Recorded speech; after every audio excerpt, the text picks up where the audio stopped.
live show. We are coming to you on a Monday night in January from the great city of Phoenix, Arizona, and Austin, Texas, which is currently on lockdown right now for a quarter of an inch of ice, but we are pushing through it. But we have so much to get to. We had the AFC and the NFC championship go down, but I don't know if you knew this, but if we get a little bit of snow in Texas, you don't go out and the entire highway freezes because they don't know what salt and sand is. Like, we're from New England, so it's kind of like Bane. Like, you simply adopted the cold. I was born in it, molded by it. Where here it's just like, oh, why don't we just wait for it to get above freezing and then everything will melt? We literally got like this much like sleet, and you kind of saw the pictures I sent you, and then we walked around, but the entire road was just a solid sheet of ice. So you can't drive anywhere. So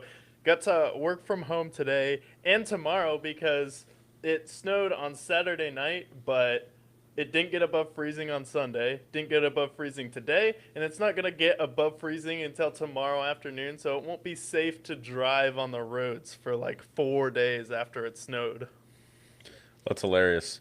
It's funny because I'm looking at like the East Coast. They got hit with like 2 feet of snow minimum. They're about to get 6 more inches, and here I am in Arizona. This is the Super Bowl of Arizona. This is when everybody loves Arizona, because when everybody was out getting engulfed in the snow and it was cold, it was 65 degrees here. I went hiking. I got some food. Like, it was great. We had paradise. It was a perfectly 70-degree day in the valley. So honestly, like right now, Arizona's looking pretty good right now. Yeah, no, definitely looking good. And if the AFC Championship was in Foxborough, they would have gotten like 10 inches of snow during the game. They at one point showed a still shot of just Gillette Stadium in Foxborough, and it was an absolute monsoon. It turned into a little bit of a snowball where you kind of had like the fog element, the wind was swirling a little bit in Denver, but if it was in Foxborough, would have been a way different game. Yeah, I know. If it was in New England, I don't even know how they could have walked on the road. I don't know how they could have even been on the field because they were just getting swarmed.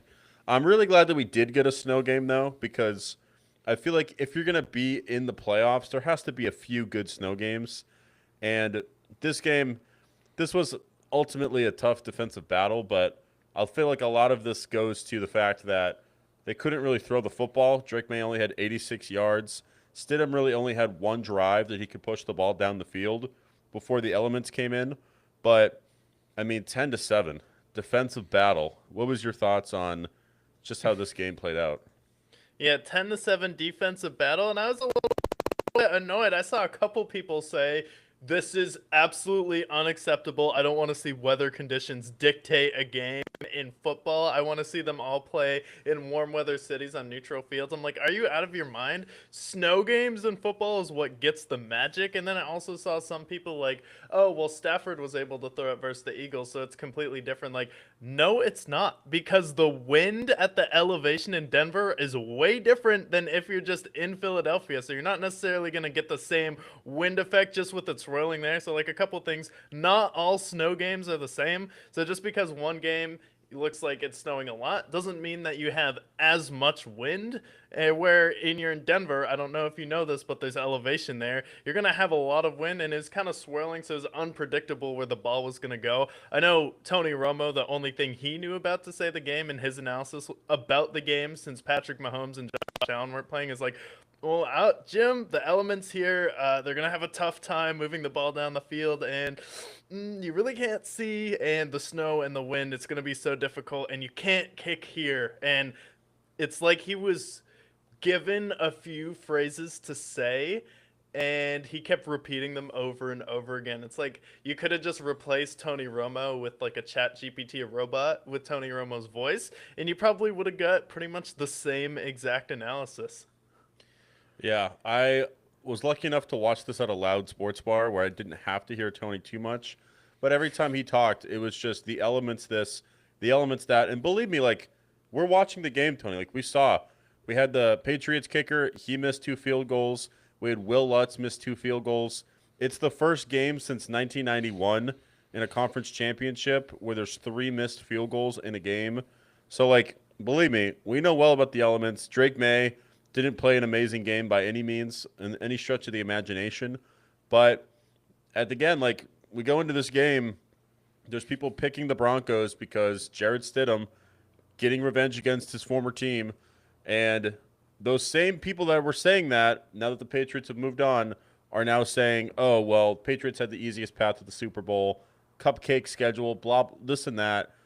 And they just keep moving the goalpost. And that's my biggest beef with this playoff so far, is that first it started with the Chargers, where the Chargers were going to go in and kick the Patriots' ass. Patriots destroy them, put them through the bone saw. Then it's the Texans. Texans are supposed to beat them. We have all the panels pick the Texans. And then when the Patriots win, it's, oh, well, C.J. Stroud was a monstrosity in that game, which was true. And then we face the backup for the Broncos, and now, oh, suddenly such an easy schedule. Meanwhile, the whole time, they're facing top 5 defenses that are shutting down that offense the entire time. Just keep moving the goalpost. Just keep moving the goalposts. Like, coming into the playoffs, the whole narrative was, oh, easy schedule. You guys are going to face the Chargers, and your offensive line is bad, and the Chargers are going to handle you. And that's like, well, the Chargers didn't have an offensive line. What do you expect? I mean, Justin Herbert's terrible. Of course you're going to lose that game. It's like, all right.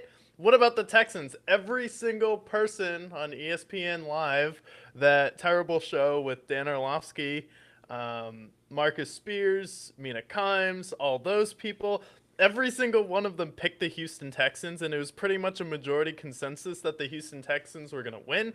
You even picked the Texans to win that game, even being a Patriots fan. I picked the Patriots, even though logically I thought the Texans should have won that game, and the thing is, the Patriots have been a undermanned team all year long, and the fact that they went to Denver, I still thought it was going to be a game because, while Stidham is a backup quarterback, he's played pretty well and he's capable. We saw it on that deep throw that he had to Marvin Mims down the field and the touchdown pass to Cortland Sutton. Like, he's a very capable NFL quarterback. And then the whole thing now is just shifting to, well, now everyone is jumping on Drake May without talking about how magnificent the Patriots defense has been. And the Patriots defense has given up 26 points in 3 games, which is an average of 9 points a game. And this defense wasn't even one of the top defenses coming into the playoffs. It was actually one of what people thought was going to be one of the weaker defenses. But what was the difference? It was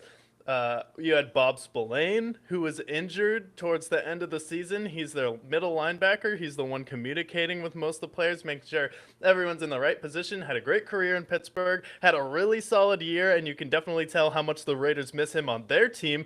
Milton Williams, you can tell how much the Philadelphia Eagles missed him. Christian Barmore with a huge sack in this game, stepping up. And then you just see the situational football from Mike Vrabel just coaching this team where, sure, is wins necessarily a quarterback stat? No. But what you don't want your quarterback to do is lose the game when you have your defense playing that well. And the Patriots understood the assignment. Like, hey, Drake May, don't do too much because we have Jarrett Stidham in this game. And even though they're up 7-0 and could have been up 10-0 in this game, we still think our defensive game plan is going to be enough to win. And the fact that they got the 10-7 lead and they were able to just hold off Denver in the elements there, in a place where they were 0-7 in the playoffs, where the Broncos were 800 as far as their winning percentage and mile high in the playoffs. They'd never lost the conference championship game. And the Patriots were the first team to come in there in the AFC Championship and beat them. And while Drake May didn't have a great game, you know what he did do at the end of it? Call his own number. That wasn't a design play for him to run on 3rd down and get the win, and he ends up doing that. He doesn't have his best game, but what he didn't do is turn the ball over.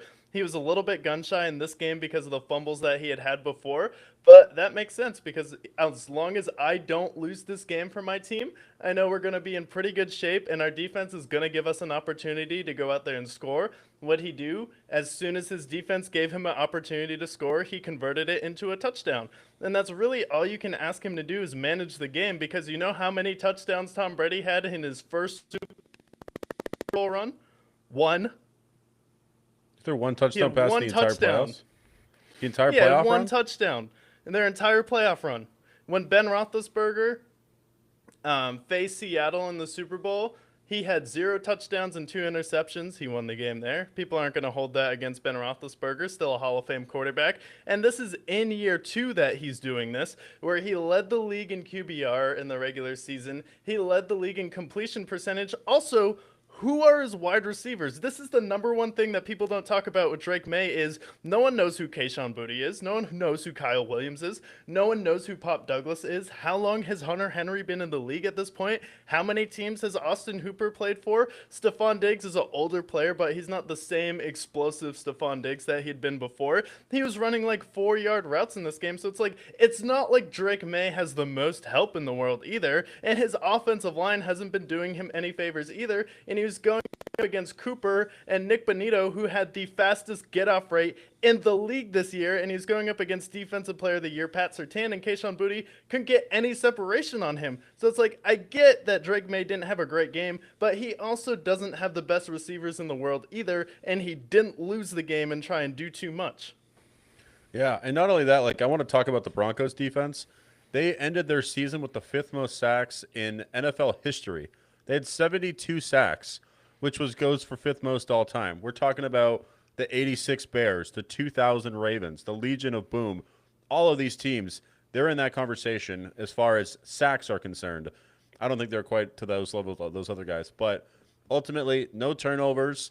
Also, with Drake May, like, yeah, maybe he didn't throw the ball very much. He ends up having under 100 passing yards, which is the least amount of passing yards in a conference championship win ever. That being said, though, he rushed for 65 yards. He had a rushing touchdown, and a lot of these rushes were for getting the first down. He had a big 28-yard run that opened the game up, which led to their field goal. And with this, I believe he had 5 first downs with his legs. So, I mean, pushing the ball, moving the ball down the field, they get into field goal range 3 times. They score a touchdown on one of them. So, like, wasn't perfect, but in the conditions, which there were conditions there, like, I think they did the best they could. Ramondre Stevenson couldn't get much going. Travion Henderson couldn't get much going. Drake May pretty much was their offense at that point. Basically just getting the runs when he can, pushing the ball down the field when he could, but it was just a hard-fought battle. We had Matt Collins have a big play in this game, but coming back from injury.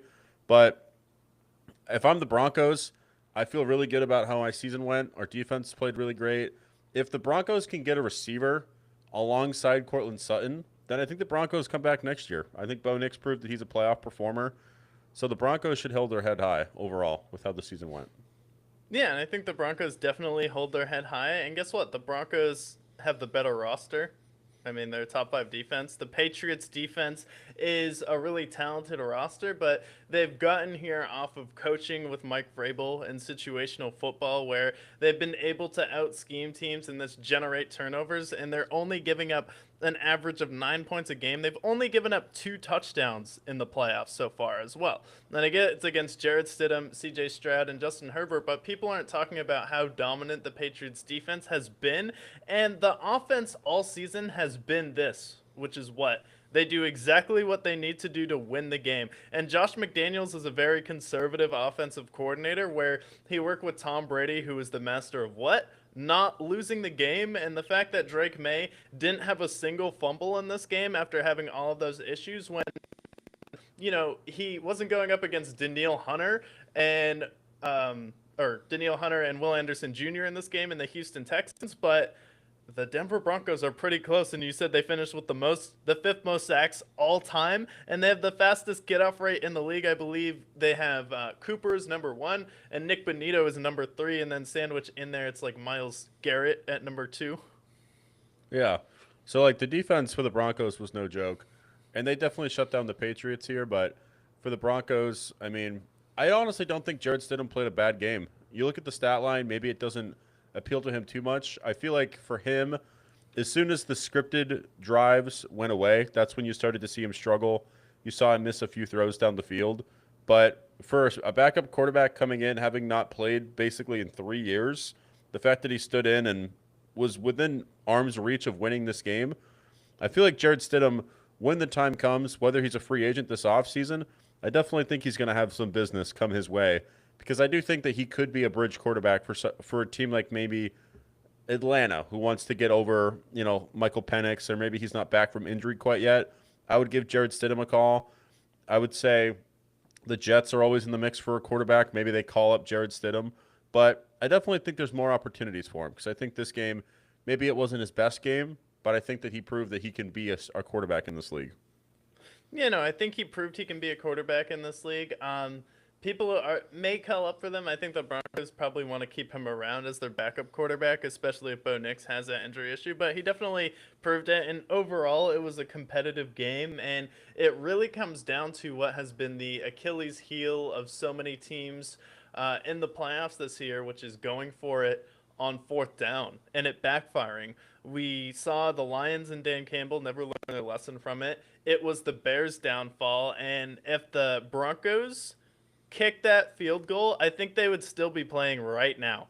Because if it's 10-10, I literally looked over to my girlfriend. I'm like, look, it's 10-7 right now. Neither team is probably going to score another point the rest of the game. And that's exactly what happened. And if it was 10-10, it probably would have gone into triple overtime and it would have been like a Marcus Jones punt return where everyone's just so tired and falls down. You have someone slip or Drake May has to run. But the thing with the Patriots was they weren't even trying to score after they got a field goal lead because they knew the Broncos weren't going to score and they knew it wasn't worth trying to put the ball in harm's way. And he struggled a little bit, but he's still one of the youngest quarterbacks to ever make a Super Bowl. Ben Roethlisberger at 23 years old was the youngest quarterback to ever win a Super Bowl in 2005. So for Drake May, he's still one of the youngest quarterbacks to ever do it. You look at where Peyton Manning was at this point in his career. It took him 8 years to win a Super Bowl. You look at where Josh Allen was. He blew a 16-point lead in year two to the Houston Texans when he had the number 2 ranked defense that year. He lost in the wild card round. You look at Caleb Williams, he lost in the divisional round. Jaden Daniels isn't even playing this year. Like, you look at just some of the other quarterbacks who are 23 years old, it's like not a lot of other guys would even be in the Super Bowl or just have the wherewithal just to not mess it up. And that takes a little bit of humility there too, to just know you don't have to be the star. You don't have to win us the game. You just have to not lose us the game, which is kind of the identity of the New England Patriots, which is why they beat so many of these high-powered superstar, like heavyweight teams before, like the greatest show on turf. We're just going to outlast you long enough until you make a mistake, and then we're going to take advantage of it. And that's exactly what they did. Yeah, and if you look at the Patriots regime with Brady, that's exactly what they did. I mean, Brady obviously is the greatest of all time, but if you look at how he plays his game, he plays it like a game manager. He's not pushing the ball down the field unless if it warrants it, but most of the time he was taking the check down, he was getting those first downs, keeping the drive alive, and I feel like that's where Drake May gets those comparisons from.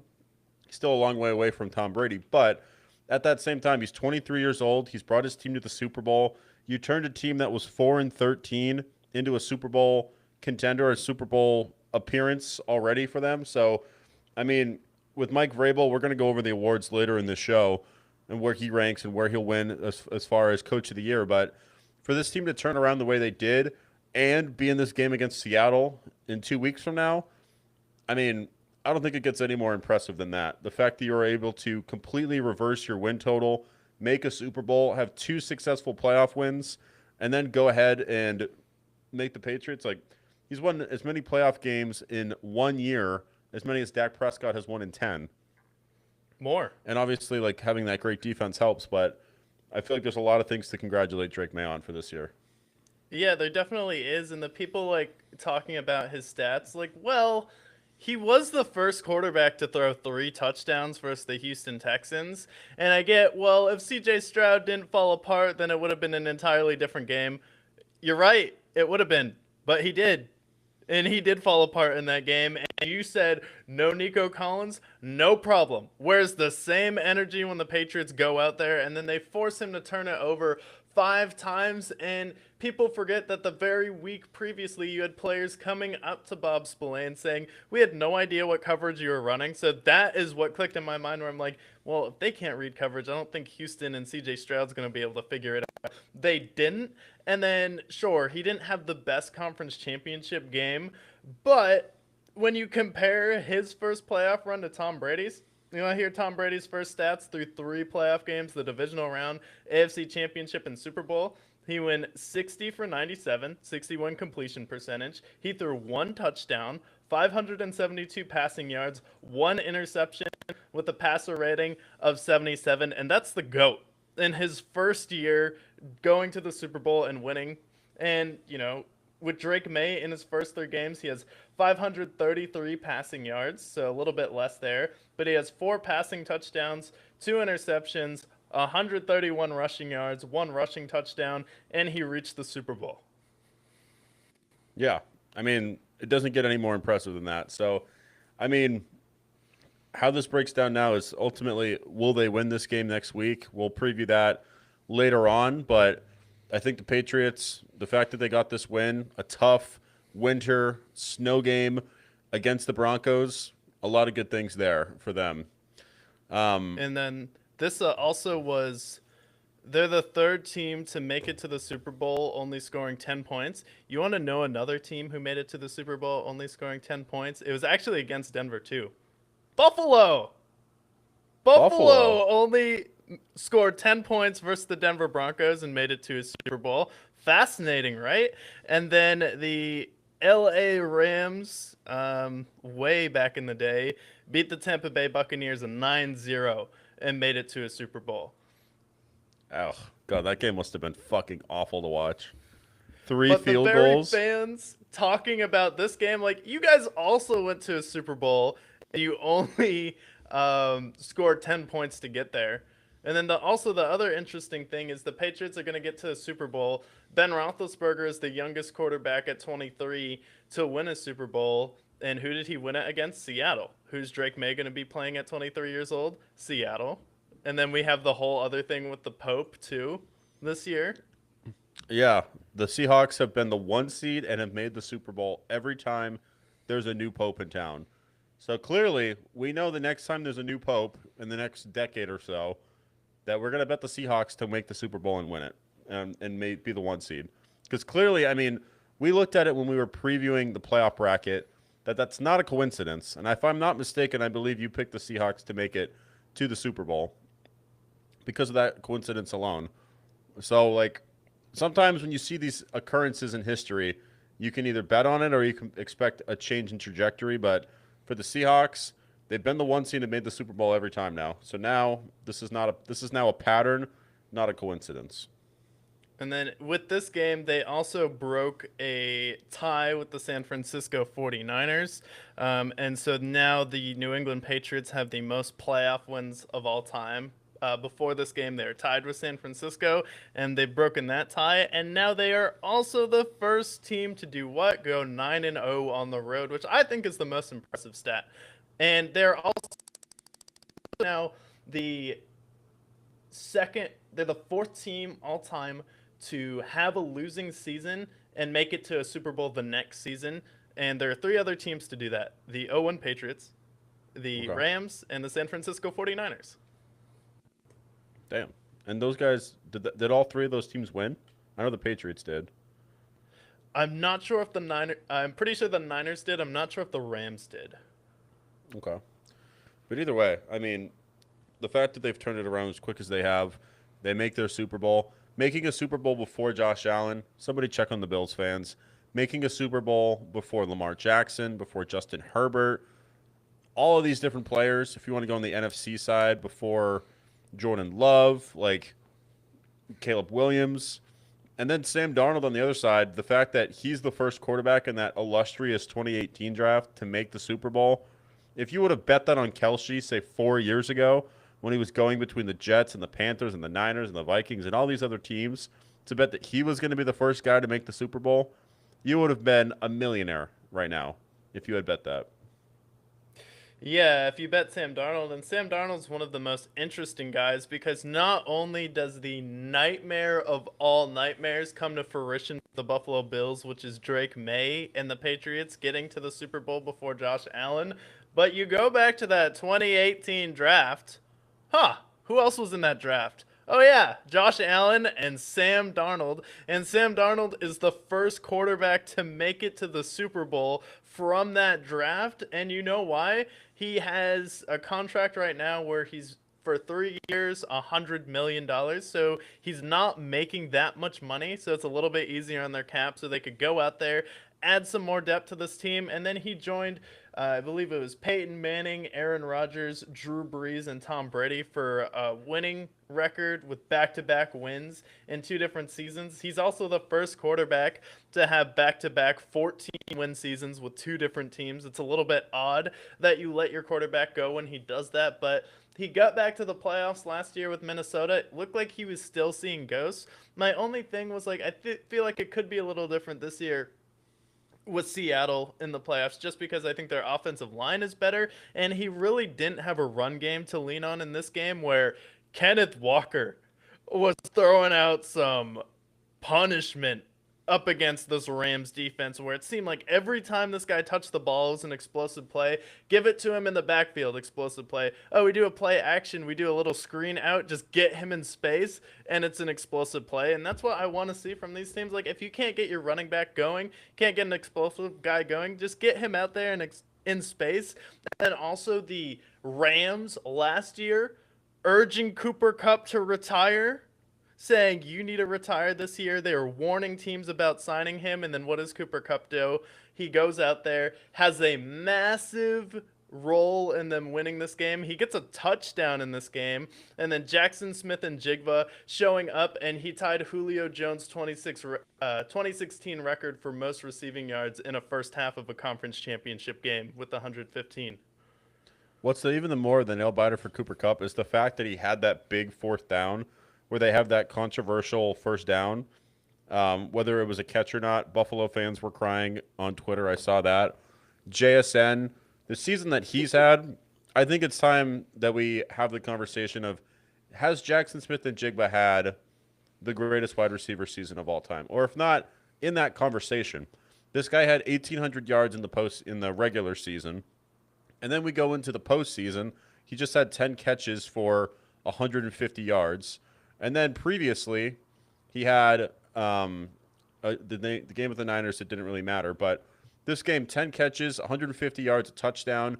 He had 10 touchdowns in the regular season, 120 catches. So right now, he's at 132 catches in total for the season, which would equate to just about 2,000 yards. So I think we're ready to have that conversation. We talk about Cooper Kupp's Triple Crown season. We talk about Megatron season. We talk about some classic seasons with Julio Jones. Where do we rank Jackson Smith and Jigba? If we're talking about the 2020s, he's got to be in the top 3 wide receiver seasons of all time at this point for what he's done for Seattle, how consistent he's been, consistently going over 100 yards, which he pretty much had 100 yards every single game all season. So, like, I'm ready to put him in the top 5 as far as wide receiver seasons of the 2020s. Yeah, definitely the 2020s, and just the way he's done it too, where no one really saw it coming, where you can take a look at Cooper Kupp and, well, you get Matthew Stafford, and Matthew Stafford, you can expect him to produce one of the best wide receiver seasons of all time, and he took Cooper Kupp to the next level. We saw what he did with Megatron. He loves to feed his guys there. Matt Ryan was a consistent quarterback. He's been an MVP candidate before, made deep playoff runs, and then he had Julio Jones. Ben Roethlisberger was feeding Antonio Brown the ball, so we saw some of his historic seasons there, and you're like, makes sense, backyard Hall of Fame quarterback, where Sam Darnold went to Seattle, and a lot of people are like, okay, he played well in Minnesota, but we're not sure what Seattle is going to be exactly here because we get rid of DK Metcalf and they're going to make Jackson Smith and Jigba the guy. And then in his second season, he has the breakout year of all breakout years where it felt like it took Cooper Kupp a while to get that triple crown, where he was one of the guys in that trio with Robert Woods and Brandon Cooks on the Rams, and he was definitely the number one guy. But it wasn't until like year 7 or 8 in his career where he really took off, where year 2 for Jackson Smith and Jigba, he went out there and he had a Jamar Chase level season. So it's like, I would definitely put it in the top 5. And he's like Antonio Brown's route running level but mixed with Jamar Chase's speed and explosivity, it's like one of the most dangerous receivers in the NFL, and it makes it a lot easier for Sam Darnold when he's going to be that wide open. I mean, the play that he had that iced the game, what can you do about that, really? It's like he's Yeah. fast, he's a really good route runner, and he doesn't really have any of the baggage where the best thing about Jackson Smith and Jigba is I didn't hear anything about Jackson Smith and Jigba on Seattle this year. He just went out there and balled. Yeah, and that's exactly what you want. And what was nice about this game, Seahawks and Rams, is that you have these two juggernaut franchises going head to head. They've had battles all season long. You have Puka Nacua exchanging blows with what JSN's doing. Both guys have incredible games in this game. And then ultimately, like I feel like it ultimately came down to the running game because Blake Corum had a couple of nice runs, but for the most part, I felt like the Rams' running game was all but limited compared to like Kenneth Walker, another guy. We talked about him a little bit. He's another guy that I feel like had this renaissance. I always believed in Kenneth Walker. I always thought that he was going to be a great running back, but this year really exploded onto the scene, and the postseason for him has been, I feel like, his coming out party. This year he's had, we look at this game, he had, what was his exact stat line? He had 62 rushing yards and then another 50 on the ground for a total of 100. He had a great game this past week with the 49ers as well. He basically just ran all over them. And I feel like that's the part that made the Seahawks even more dangerous. We talk about how Sam Darnold was overlooked. I definitely overlooked JSN as well. I didn't think he was going to be a Jamar Chase level talent, but he turns out to be as great as he was. So, like, all of these guys for the Seattle Seahawks, and we can talk about the Patriots as well, all of these guys were overlooked. Nobody really believed in Kenneth Walker. Nobody believed in Sam Darnold. And nobody believed JSN could be as good as he could be.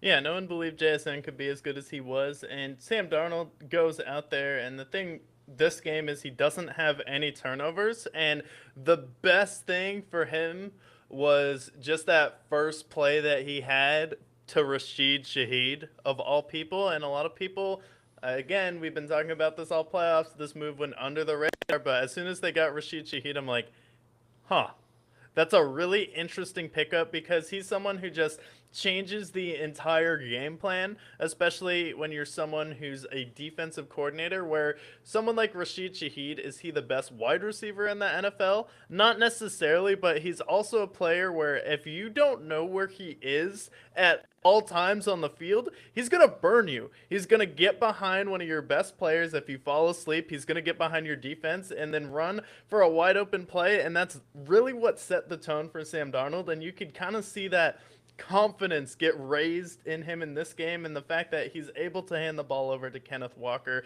him on the rollout game in this one is huge. And I just like what Sam Darnold was saying after this game, where he wasn't thinking about kind of the playoff games he's had before with against the Rams, with the Vikings. He's just thinking about one day at a time. I just like to go to work with my guys. And Sam Darnold has had one of the weirdest careers because you can't really point to another quarterback and draw a comp for him because he was the third overall pick in the draft and he was with the Jets, and the Jets general manager just said, I think Sam Darnold can be good, but he's not going to be good with us. And keep in mind, his best receiver with the Jets was who? Robbie Anderson. What did Robbie Anderson do after the Jets exactly? I'm still waiting. Nothing. Oh, nothing. And then he goes to Carolina. Baker Mayfield didn't work in Carolina. It was a place where quarterbacks were going to die. They hired that college coach. I forget. Matt Rule. They hired Matt Rule. That was a bad situation. Carolina is kind of just a mess, especially how it ended with Cam Newton. And then he goes to Minnesota. He has a good experience in his first playoff game, and we've seen quarterbacks in their first playoff game not perform. Andy Dalton repeatedly got to the playoffs and didn't perform well, but people would still say that, yeah, Andy Dalton's still a better overall quarterback all time than Sam Darnold. But Sam Darnold, he has the talent to do it, and he's one of those guys where he's not going to raise the meter too much, but he can make all of the throws. So if you can get his confidence up, he's going to be a dangerous quarterback because you're not going to have to pay him a lot of money because you're only paying him $100 million for 3 years, which turns out to be a great deal because you get rid of Geno Smith, and he's not as erratic this season as Geno Smith. He's been able to cut the turnovers, and sometimes with some of these quarterbacks, it just takes a little bit of patience, and you have to find the right spot where it really just clicks for you. And the fact that it clicked even more in Seattle than it did in Minnesota, I feel like that is definitely huge, and I think it's good for both teams that they ended up breaking up, but especially for Sam Darnold. Yeah, Sam Darnold, I want to talk about his career too because we talk about Carolina and New York a lot about his era, but then I feel like the most fundamental part of his develop has been him going to Kyle Shanahan in the Niners, having him sit behind the Brock Purdy's and the Jimmy Garoppolo's of the world, really just kind of learning the system, learning how to play efficient football. And then he goes to Did he Kevin go to the Super O'Connell. Bowl with them as a backup? Yeah, he did. So like watching Brock Purdy do his magic, he's just kind of learning the game again, having a chance to sit behind and really develop himself. And then he goes to Minnesota where he has that starting opportunity. And I feel like Minnesota last year, not a lot of people believed in him. A lot of people thought that this was a fool's gold, and it ended up being true that it was. A lot of people put that same sentiment on the Seattle team, a Seattle team that we knew going into it. At least they had the Devon Witherspoons and the Tariq Woolens of the world, Boye Mafes. Their defense was going to get it done, but he's proven this year that he is a legitimate quarterback, and maybe had the most strange career up to this point of any quarterback in the league, the way that he's bounced around. But if he can win that Super Bowl, Sam Darnold's going to be immortalized in history. Yeah, no, he's definitely going to be immortalized in history, and it'll just be if it's going to be immortalized with Nick Foles or immortalized with someone like Matt Stafford or someone else. Like I don't think he'll have like the longevity of a career as Matt Stafford, but I think if he stays with Seattle, he can definitely be very good for a long time because I think he has the talent to be comparable to a quarterback like Matt Ryan. Like he has the arm strength, like he has the footwork. Sometimes it just takes a little bit to build his confidence, and the Jets absolutely crushed that. And he was a pretty young player as well when he came into the league. I believe he was 20 years old, or he was a junior when he came into the league, so he wasn't even Yeah. 22 yet. Yeah, he was 22 years old entering the Jets. Not only that, but like it's not just the Jets. It's a perpetually losing franchise. It's a market that is cruel to their um, you know, players that come into that league. That market is brutal, and then you have to deal with the cold. And he's proven that he hasn't played great in the cold historically. So like you play all that. He's from California. He went to USC. Super talented, but had he had gone to a place like Arizona, which was looking for a quarterback at the time, how would he have fared? It's all these different what ifs that would have played into it, but he's the first USC quarterback to ever make a Super Bowl, which I think is important because USC's had a lot of good quarterbacks. He bounced around, but here we are with Sam Darnold having that coming out party. He's 28. He's going to turn 29 this year. His contract's good for another 2 years, so I'm interested to see where this goes. Yeah, and it takes some quarterbacks a while to make the Super Bowl. I believe Peyton Manning was like 28 when he get to his first Super Bowl as well. I'm not saying Yeah, he's Peyton Manning again, but it's just a really cool underdog story to see. And you look at Seattle's defense too, and they just have so much depth where you see someone pop off your screen like Demarcus Lawrence, huh? Leonard Williams, who's just been around rotting away with the Jets for a while, and he was there. And then I'll also give Julian Edelman some credit. I was watching him and Gronk on Dudes this week, and he said he picked the Seattle Seahawks in this game because it was going to come down to a special teams play, and he thought that the Rams made some pretty big errors versus the Chicago Bears when they were playing, and they got away with a couple ones there. And that muffed punt in this game really turned it around where the Seahawks score on it immediately, and it kind of gets wiped away by that unsportsmanlike conduct. But that play really seemed like it flipped the script in this game. And then on the flip side, though, you have the refs call unsportsmanlike conduct on Rick Woolen, which gives the Rams a fresh set of downs, and they end up getting a touchdown off of it. And if they didn't get that touchdown, we would have been looking at like, I'm pretty sure it was going to be like 38-24. yeah, it would have been a blowout. at that point. Yeah. Like, what's the point of that? Do you think they did that just to keep the Rams in the game? Like, I don't think we should be calling unsportsmanlike conduct in the NFC Championship game unless he's like actually like tackling someone or hitting someone. Unless it's like physical contact where you're starting a fight, I don't even want to see a penalty there because I want to see him fight. Like, it's the championship game. Yeah, you should definitely let them play. You should swallow the whistle. I do think that they were trying to get the Rams in there. I think if the NFL had its way, it would have been Rams and Patriots. My thing that I'm worried about with the Rams now is like Matt Stafford is going to be 38 years old come Super Bowl time. He's already talked about retirement. Obviously, we have Puka Nacua. He's going to be great for a long time. But Devontae Adams, he's another guy that's been around this league for a very long time. He's already 33 years old, and I still think that he's a good receiver, but he's definitely not Green Bay Devontae Adams. I feel like this might be the last moment for the Rams before they really go into that rebuild, because Matt Stafford is on his way out. Devontae Adams, any wide receiver that's 33 and older, they tend to age pretty quickly. Now you're left with Kyron Williams, who's a fine running back. You have Puka. Obviously, he's a generational talent, but I don't know. I feel like this Rams team, this was kind of their moment. This was their opportunity to seize it, win this game, have a second ring with Matt Stafford. And now I don't think they're going to make it back with Matt Stafford. This was kind of their last moment before Matt Stafford goes into the sunset. I just don't know how many more years they have left with him.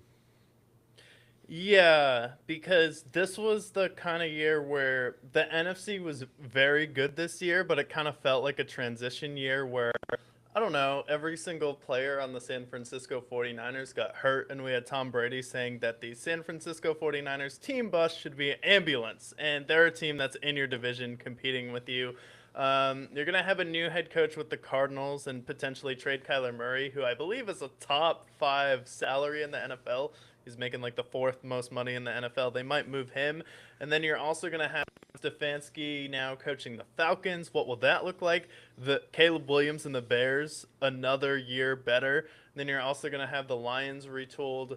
Tucker Kraft is going to be back healthy for the Packers. We'll see where Jaden Daniels and the Commanders are at. So it's like you're going to just be like kind of maybe like a continuously the second or third best team where you're getting to the conference championship or the divisional round, but you've had a lot of issues matching up with Philadelphia over the past few years. And let's be honest, at the end of the season this year, your defense was starting to get shredded. Remember that Monday Night Football game against Atlanta where Bijan Robinson absolutely shredded them? The Bears probably should have beat you if DJ Moore didn't fall down on that route, or Ben Johnson didn't go for it on every 4th down that he had an opportunity to in that game. So it felt like you kind of got away with a couple if you were the Rams in this one. And the 49ers were the team that Sam Darnold didn't turn it over. He didn't make any mistakes. And the Rams ended up being the team that made the critical error, which is what we were talking about in the Broncos and Patriots game where they have a muff punt there. And you also were in a dogfight against the Panthers when they were 8-9 coming into the playoffs.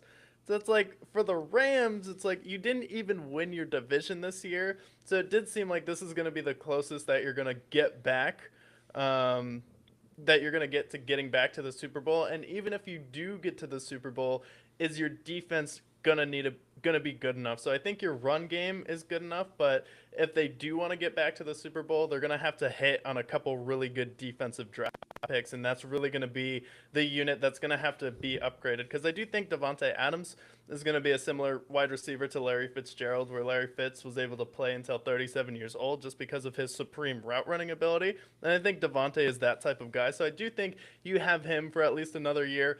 Stafford is coming off his best season of all time and is probably going to win MVP this year. So do you want to retire on a high note, win your MVP, or do you want to try for one more year? So I do think you do have another shot next year, but if you're on the road again, it's like I think you need home field advantage to do it. Yeah. One thing I'll say about the Rams is that they have been good at drafting. They went out, obviously, you lost Aaron Donald a few years ago. You get Jared Verse. In that first round, you have Kobe Turner, who you drafted, Kobe Durant. You've done a good job of drafting defensive talent. Honestly, if I see a pass rusher in free agency, maybe I consider making a splash there because I do think that their pass rush could be better. But I just think this is a Rams team that is getting older. They're going to have to make some tough decisions down the line. And you credited like the Bears and you credited like the Packers with Micah Parsons and the Lions. You also have the Commanders with Jaden Daniels who could be coming back. The Eagles, I feel like they're always going to be in the mix if they have Howie Roseman as their GM, Jalen Hurts and everybody else. They'll be back. And then that Giants division's with only John going to get Harbaugh. harder. Yeah, Giants with John Harbaugh. That's another good shout. Uh, and then, like, just in your division, the Seahawks aren't going anywhere. Sam Darnold's locked up. The Niners are always consistently good. So, like, I just feel like their path's only going to get harder. And then we go in the NFC South with Stefanski, and we have the Bucks who are still consistent there. The Falcons, like, all these different teams, the Carolina Panthers have shown, like, I just think it's going to be a tougher route. All these other teams I think are going to get better. And the Rams are going to have to do a lot of legwork in order for them to get back to this type of team that we thought they were. Because for pretty much the entire season, we had them as as the best team according to the Brickyard, and they were. But again, like down the stretch, they just kind of fizzled out. Yeah, and Stafford was definitely dealing with some injuries. And do you know how many points they scored in the fourth quarter in this game? How many? None. And you know, an interesting stat about Mike McDonald is as through his time as a defensive coordinator and as a head coach in the playoffs, there's only been one touchdown scored against his defense in the fourth quarter, and that was Joe Burrow in 2023, and that was, I believe, when they were starting someone like Tyler Huntley. Snoop Huntley was probably their quarterback. So the only time they've given up a touchdown in the fourth quarter was to Joe Burrow in 2024 against C.J. Stroud in Houston.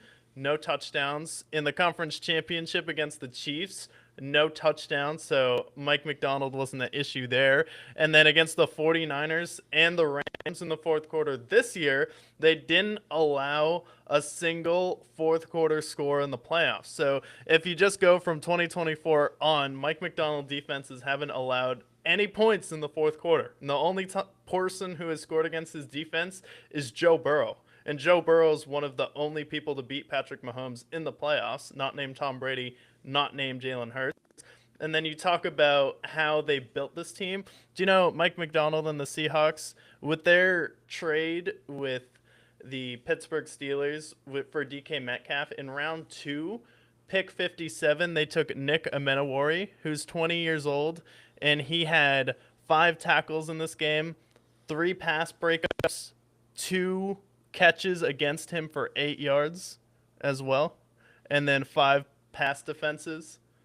And that was who they got for DK Metcalf this year. And he is a 6'3" safety who is 220, and he's 21 years old. And he had back-to-back pass breakups. One of them was the one that forced the Rams to go 3-and-out at one point. That's insane. I mean, obviously at this point, Seattle must have won that trade because he's going to be great for a long time. And honestly, with how it was in Pittsburgh with DK, him punching a fan, him not having 1,000 yards, that breakup, Seattle's absolutely won that divorce with what we get with Amenawari and then with the way JSN has ascended. Talk about a home run trade for the Seattle Seahawks. But now, I have one last thing to say about this Rams game, and I think it's more about the NFL as a whole, and I'm interested in your thoughts on this. So my biggest beef with the Rams in the fourth quarter was they had a field goal that they could have gone for, kicked the field goal, and then they would have had the ball back with about 30 seconds. Stafford pushes the ball down the field. Puka Nacua makes a catch, which I honestly felt he was out of bounds. They could have had more time there. But my big thing is, like, they're going out for it on fourth down. You've seen the Patriots. They had a chance to go for it on fourth. They kicked the field goal. That's ultimately what wins that game. Sean Payton doesn't kick the field goal. He goes for it on fourth down. He fails. Sean McVay goes for it on fourth down. He fails. I feel like what's going to happen in the NFL is each time there's always this pendulum that swings. There's this conservative approach, which we see with like Matt LaFleur. We've seen with Ben Johnson and Dan Campbell. The pendulum goes for them being more aggressive. With how it's been this season, with all these teams, the Lions taking a step back, the Bears losing out because of them being too aggressive, I feel as if the NFL is going to move back into that conservative approach. Take the points. Do you feel, as far as like this pendulum, do you feel like the pendulum is swinging the opposite way again, where now it's not as aggressive? I think moving forward, we're not going to see that same aggressive NFL that we've been seeing the last 2-3 years. Yeah, and the thing is, the coaches that are going to be in the Super Bowl as well also kind of shape what other teams are going to be looking for, especially since Mike McDonald is in his second year, Mike Vrabel's in his first year. What do they both have in common? They're defensive head coaches. Ben Johnson, offensive head coach. Sean McVay, offensive head coach.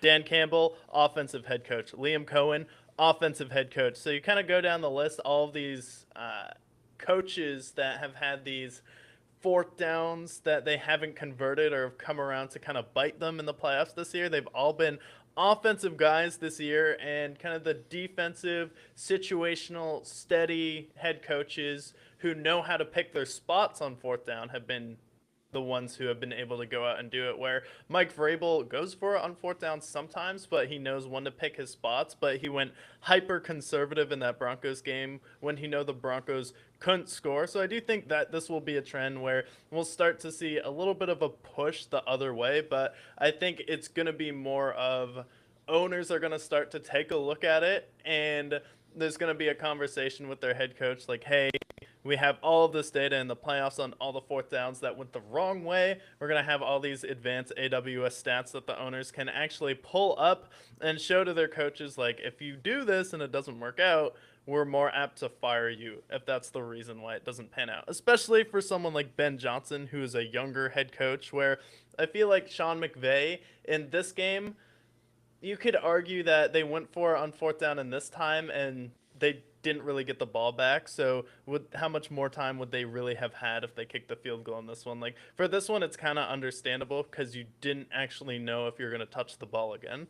And he also had some errors where he mismanaged the timeouts on that last drive that Seattle had, where he took a timeout where he was looking at challenging it. He didn't end up challenging it, so he lost the timeout there when we had the Cooper Kupp fourth down conversion.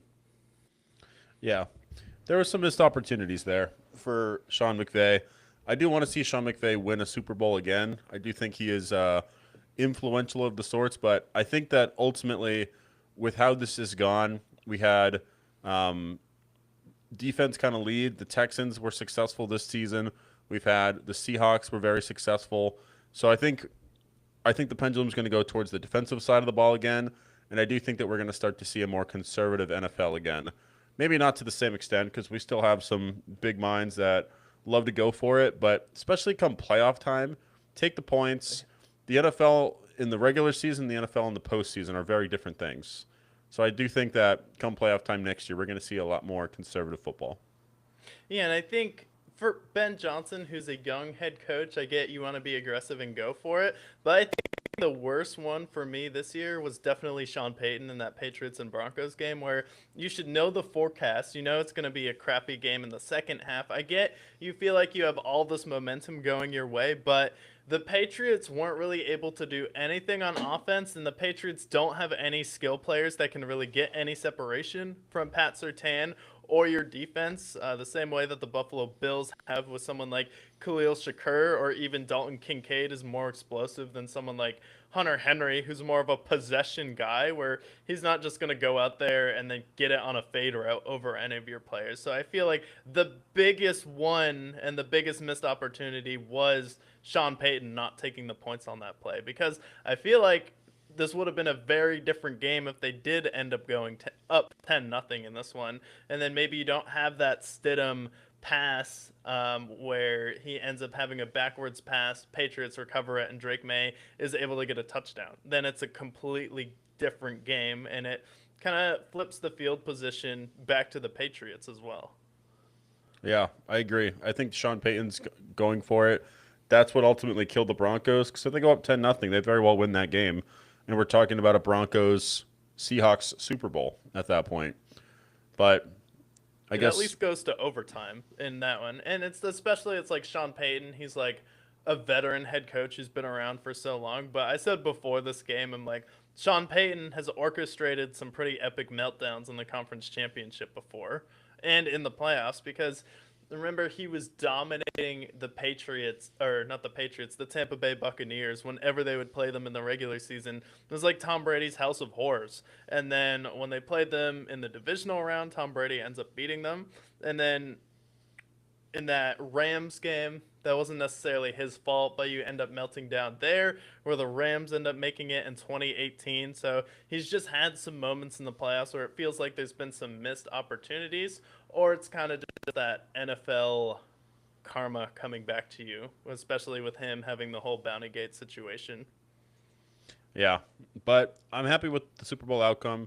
I think we're in for a great Super Bowl. Seahawks are currently favored at 4.5 in the Super Bowl. As we get closer to the Super Bowl, we'll make our final predictions I as think the that's fair. information comes in. What's that?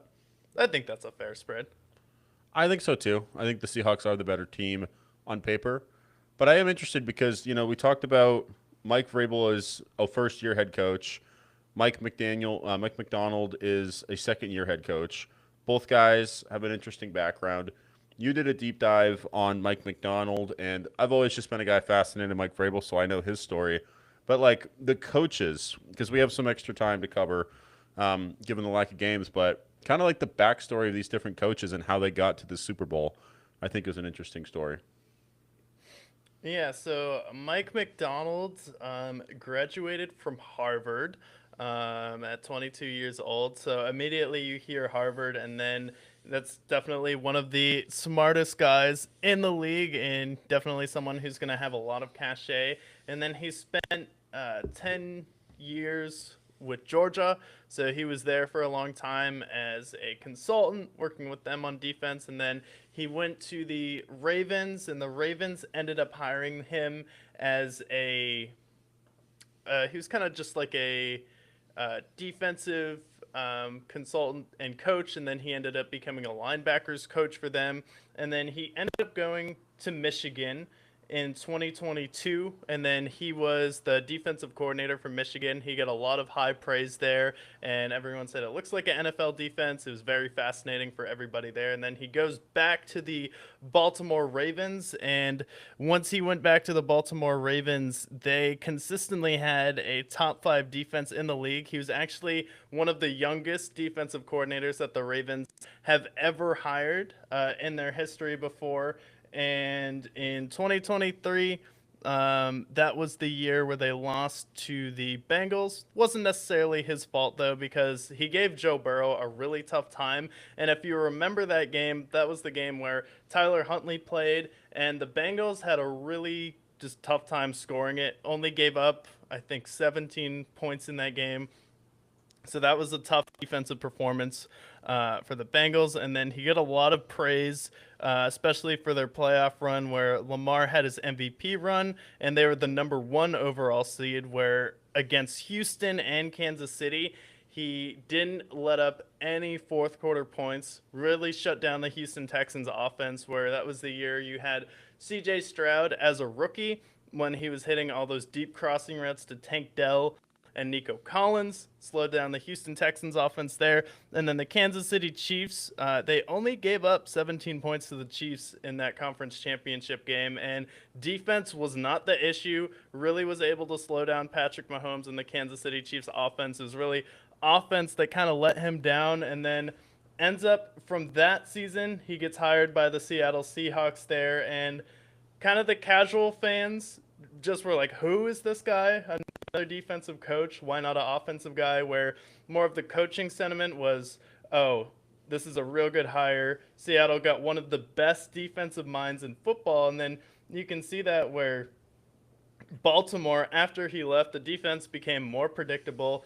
There was a lot less disguise, more just win your matchup. It was still talented and tough, but it wasn't as confusing. And you can kind of notice over the past few years that Baltimore still has a lot of the same players, but just the scheme there and the defense hasn't looked the same since McDonald has left. And that is like the #1 compliment to a coordinator, where as soon as the coordinator leaves, the defense looks completely different.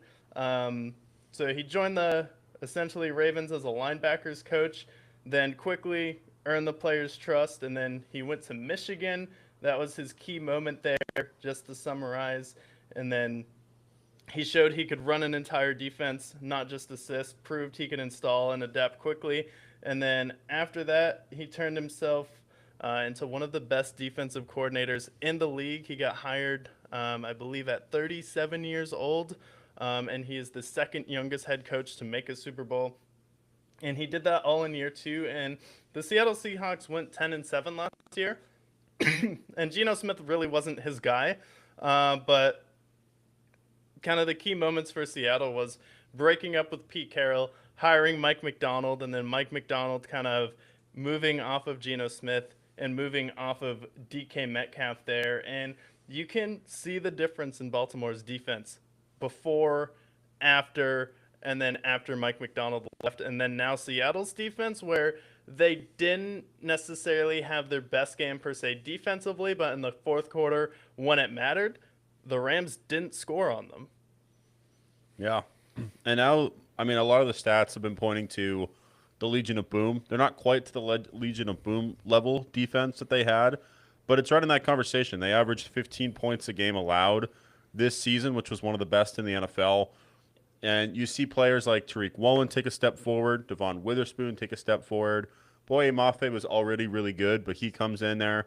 And then you've had the resurrections of the Ernest Jones of the world, the Dexter Lawrences of the world. Some of those veteran guys elevating their games. Leonard Williams making a step forward for them. So I think with the Seahawks, it's night and day what we see with what we saw with him versus Pete Carroll at the end of it with Seattle. Getting some of those older guys out of the locker room. You move on from Tyler Lockett. You move on from Geno Smith and DK Metcalf. And then on the defensive side of the ball, making some nice additions, taking that second-round pick you get from Pittsburgh and putting in their second-round pick, how successful he was against them, the Rams in that game. So, I mean, the blueprint's all over there. He went to Harvard. He's had a lot of experience previously. How long was he the DC for the Ravens, just out of curiosity? From 2023 to 2025 is when he got hired with was when he got hired. So he wasn't the defensive coordinator there long because his defense was really good there, and he was with Baltimore for around, it was like 4 or 5 years before that as a assistant coordinator and a linebackers coach, and then they kind of sent him to Michigan on a prove it year. He built up Michigan's defense. I think that was the year Michigan, I don't think they won the championship that year with J.J. McCarthy, but it was like the year before that. But he was the defensive coordinator there, and then he went back, and then from 2023 to 2025, he was the DC in Baltimore. So people like definitely quickly saw that he was one of the smartest defensive coordinators in the league. And then you can kind of see that he definitely has a lot of command of this team, where not a lot of people were giving him, I feel like, the credit he deserved, where you are taking in a journeyman quarterback at this point in Sam Darnold from Minnesota, which is a huge gamble. It's also a gamble to move off of DK Metcalf, and then he's hitting on some pretty big picks. And then you have someone like Nick Amenawari, who I'm probably going to butcher his last name, at 21 years old, making a big impact there. So he's coming in and he's developing players quickly, and then just his defenses are very confusing, where Baltimore has kind of just lost their edge ever since he's left. Well, the 2 years he was there, one of those years is the years they made the AFC title game with Lamar, yeah, they were right? the 1 seed. Yeah, and that defense was amazing, and they've had some great defenses with him. But ever since then, I mean, we saw their defense got older, and their defense was predictable. They had one of the worst defenses in the league this year, which by the Ravens standard is just disgraceful. And now we see what Seattle's done with him. So Mike Macdonald, whether he wins this next game or not, he's got to be in that echelon of top coaches in the NFL moving forward. And I think 24 is the year that the Chiefs beat the 49ers in the Super Bowl, and he only allowed 17 points in that game to Kansas City. And it was really just Todd Monken and John Harbaugh who are kind of holding the Baltimore Ravens back in that one. It wasn't Mike Macdonald's defense.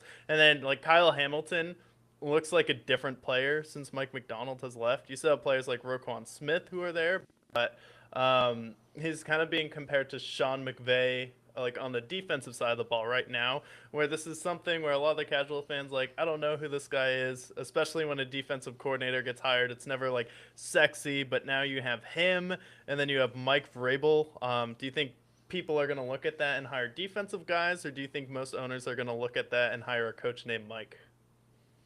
Yeah, I think there's going to be a lot of Mikes moving forward, especially Mike McDaniels is very well going to get a head coaching job at some point. Could be Buffalo for all we know. But it's interesting because Mike Vrabel has had a much different path to being a head coach, but still a very fascinating one. I mean, just kind of out of the gate. We all know he was a linebacker for the Patriots growing up. He went to Ohio State. He was a third-round pick. The Steelers actually picked him up. He played his first few years there. He actually was part of the reason why the Steelers won their divisional game against Drew Bledsoe and moving on to the AFC title game. Super fundamental there. And then he signs with the Patriots in free agency. He helps them win 3 Super Bowls. He's an all-pro linebacker for them in the 07 Patriots team for them. Almost wins Defensive Player of the Year. Has 12.5 sacks. I remember as just a player, just like watching the Patriots and playing Madden, he was always my go-to guy on defense. And then after he retires, he goes to Ohio State as a linebackers coach for Urban Meyer. So he's under the Urban Meyer tree. And then Bill O'Brien, Under the gun. Yeah, under the finger gun. And then so he goes there, and then he learns from him a little bit. And then Bill O'Brien needs a defensive coordinator position filled, so he goes to Houston with his old coordinator. Doesn't bode too well in Houston there, but then Tennessee gives him a call. He was almost to D.C. and San Francisco with Kyle Shanahan. They wanted to poach him from Houston, but he decided not to. And then he goes to Tennessee, and immediately that defense goes from one of the worst in the league to, by year 2, they stop the run very effectively. They are the number 1 seed in that league. Goes to the conference championship. And this is when they had the A.J. Brown, Derrick Henry, and Ryan Tannehill tandem on offense. And then obviously their defense, that's when they had like the Harold Landrys of the world, Jeffrey Simmons, some absolute studs for the Tennessee Titans. Unfortunately for them, they moved on from Ryan Tannehill. Derrick Henry wanted out. A.J. Brown wanted to get paid. They didn't want to pay him. And unfortunately, I feel like the Treylon Burks scenario is what kind of clouded the end of his tenure with Tennessee. He sits a year. They are interested. He's interested. He tells them, like, I want to be in New England. This is where I want to be. They end up firing the great Gerard Mayo. After 1 year, they hire him. And immediately they go from 3-14 to 14-3. And you've seen them now. They've had one of the best defenses in the league. They were 4th in points allowed. They were 8th in yards allowed. 1st in just overall points, net yards allowed in this season. They were good with stopping the run. Pretty decent secondary as well. So pretty much like right away, takes over the Patriots. They explode. And in Tennessee, they pretty much instantly explode there as well. He was 9-7, and the year before that, they were not too great there either. So for Tennessee, and you can just prove with him, he knows how to turn a team around. So Mike Vrabel, he's been very successful. Linebacker turned head coach. He could be the first player in NFL history to win a Super Bowl with this team and win as a head coach as well. Which would be the first time ever. Yeah, first time ever. And then also keep in mind that the Tennessee Titans had been to the playoffs one time in the past decade before Mike Vrabel got there. And then he got them there in 3 straight years, riding Derrick Henry, but still with Ryan Tannehill as his quarterback. And when Ryan Tannehill left Miami, there weren't a lot of people that were like, oh my God, Ryan Tannehill, I can't believe Tennessee got him. You guys are so lucky to have him. But he made do with Ryan Tannehill, and he got to a conference championship, and, oh, I'm sorry, he lost to the Kansas City Chiefs. Like, okay, like, how terrible that is to lose to the Kansas City Chiefs. But they hadn't been back to the playoffs in over a decade, and they had a pretty rough stretch before Mike Vrabel got there, and he was able to turn around the Titans. And it was really just the last 2 seasons there is kind of a rebuild, and the franchise is kind of going through a dysfunctional phase where they really didn't know what direction they wanted to go to. So I thought it was just a good breakup where Mike Vrabel had a good run, and sometimes if you get to the playoffs a couple times, it might be time for someone else to step in, or even just for Mike Vrabel, it may be best for him to have just a different opportunity and fresh set of scenery. And we've saw what he's done with the Patriots, because the Patriots didn't have like the most amazing defense in the regular season, but then as soon as the playoff starts, 9 points a game and only 2 touchdowns allowed. It's pretty good. And I don't care who that's against. Like, this is the NFL.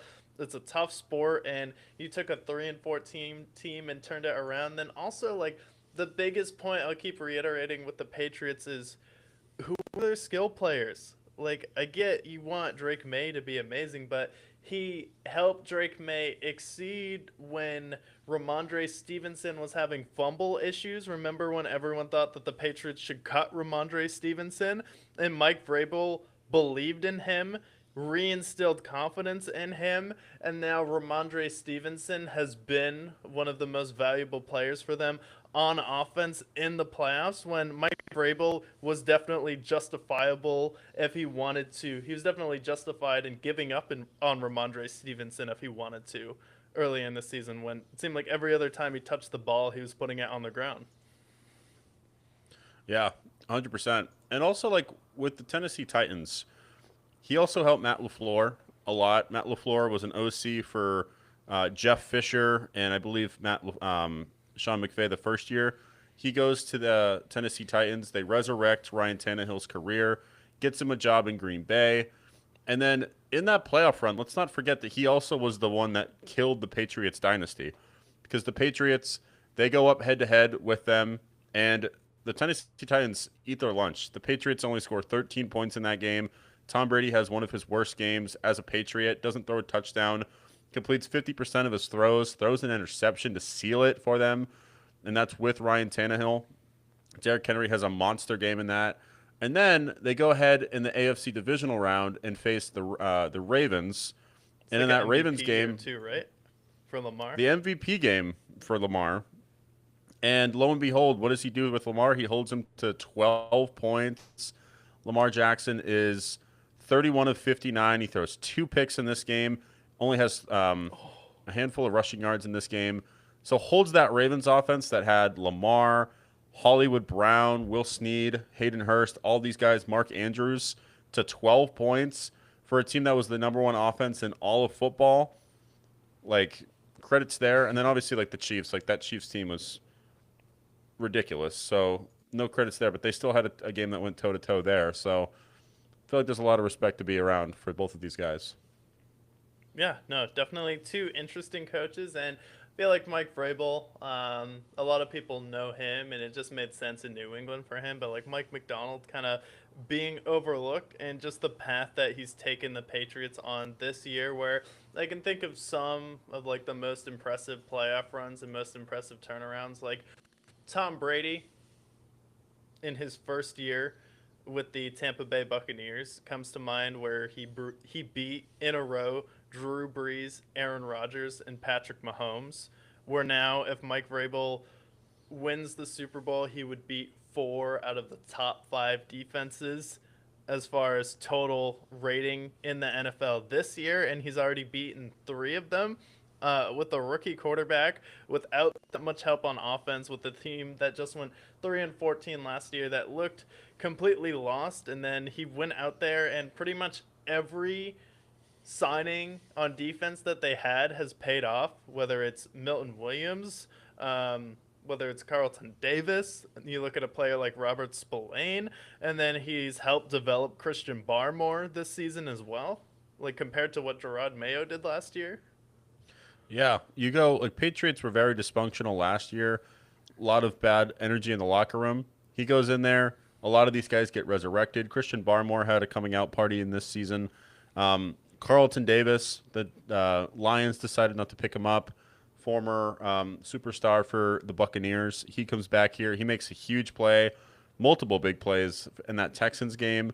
And then Christian Gonzalez is already a stud. That's one of Belichick's last great corner pickups, but he's been a stud for them all season. He had that interception to seal the game this past weekend. So I just feel like the way he's been able to elevate everybody, he was successful in Houston, allowing the 3rd least amount of yards in his 3 seasons there. He also helped to develop J.J. Watt, Jadeveon Clowney, and all the other studs that were there for Houston at the time. Tennessee Titans, the way he elevated Jeffrey Simmons and some of the studs there. feels like everywhere he goes, he just kind of touches everybody and makes them even better. Yeah, Stephon Diggs also saying that Mike Vrabel's probably the best coach that he's ever played for. And you want to talk about Stephon Diggs?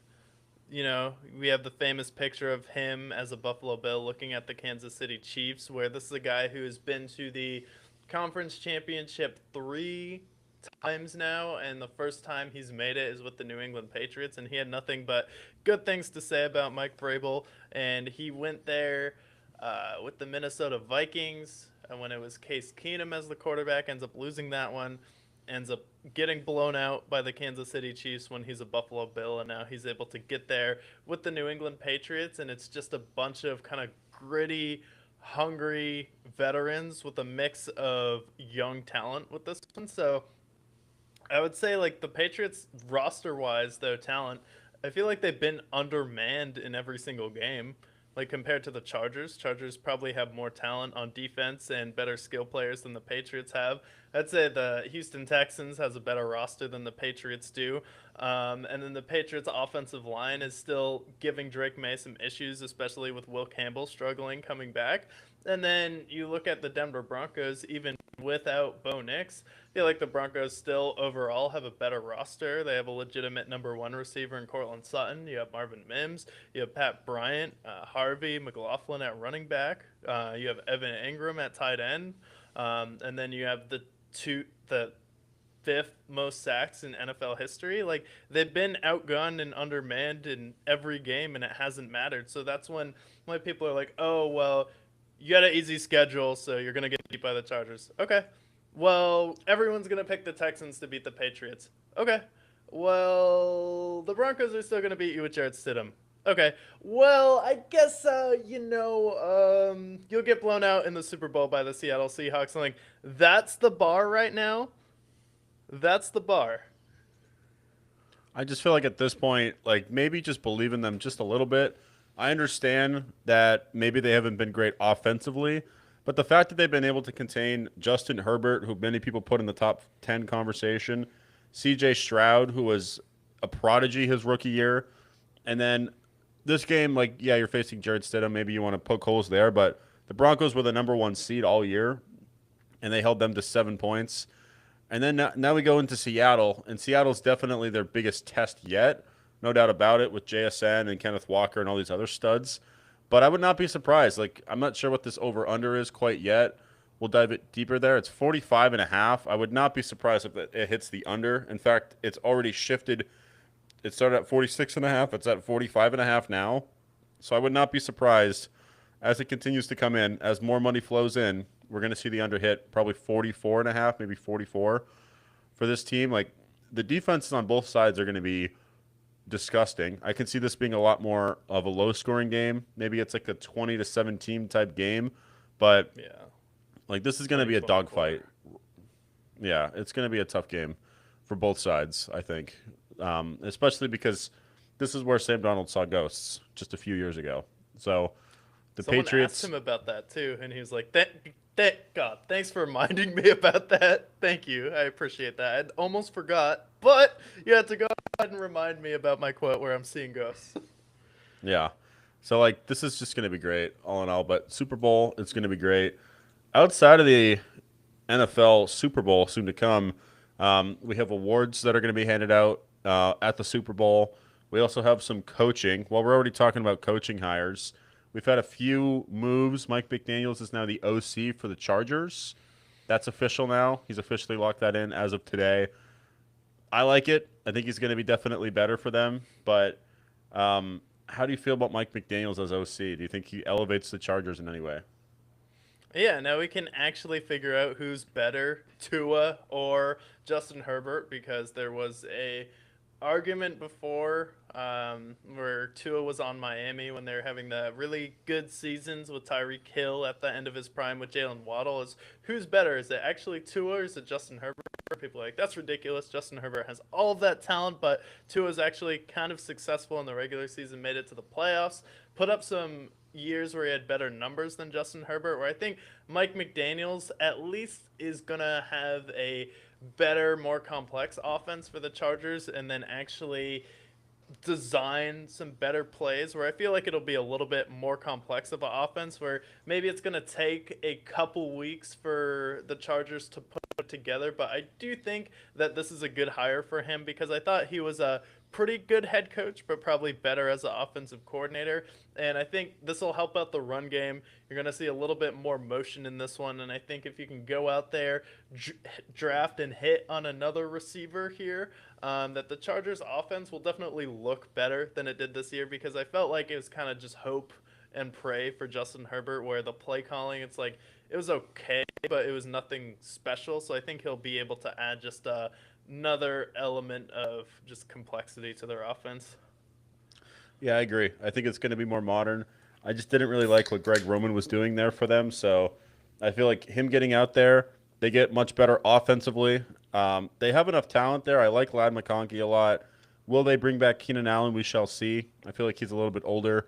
We saw Quentin Johnston take a step forward this year. Can he go another step forward in that Mike McDaniels offense? We shall see. They did lose Jesse Minter, who was fundamental in that defense. He goes to the Ravens. At first, I didn't love the hire for them. He's a little bit younger. But that being said, I think it's going to fit well with the Ravens. Their identity has always been defense. And this hire, they said, is looking for somebody who's going to be there for the long term, even post Lamar. Jesse Minter, I believe, is in his late 30s. So I didn't love it at first. But for defense, that's always been the Ravens have always been a team that's been built around their defense.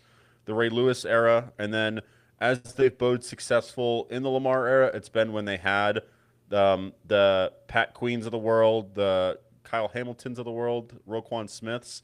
If they can bring them back to those great eras, then I think the Ravens could be good again and back in the playoffs very soon. Yeah, I think they could be good this year. The Chargers did have a top five defense, so he definitely knows how to create a good scheme. And they were giving the Patriots a lot of problems. And defense wasn't the problem when they faced New England. They only allowed 16 points. Patriots probably could have scored more in that game.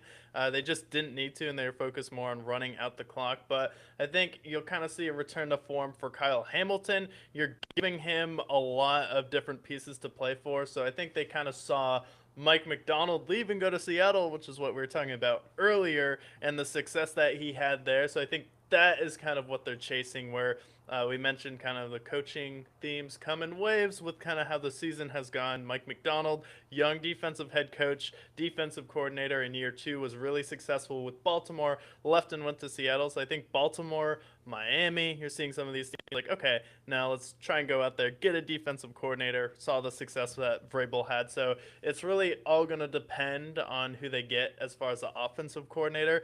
I just don't like that we're going to be in a situation that Lamar is going to be with a new new offensive coordinator maybe every other year. If Lamar has good stats, or maybe you trade Lamar, you don't know.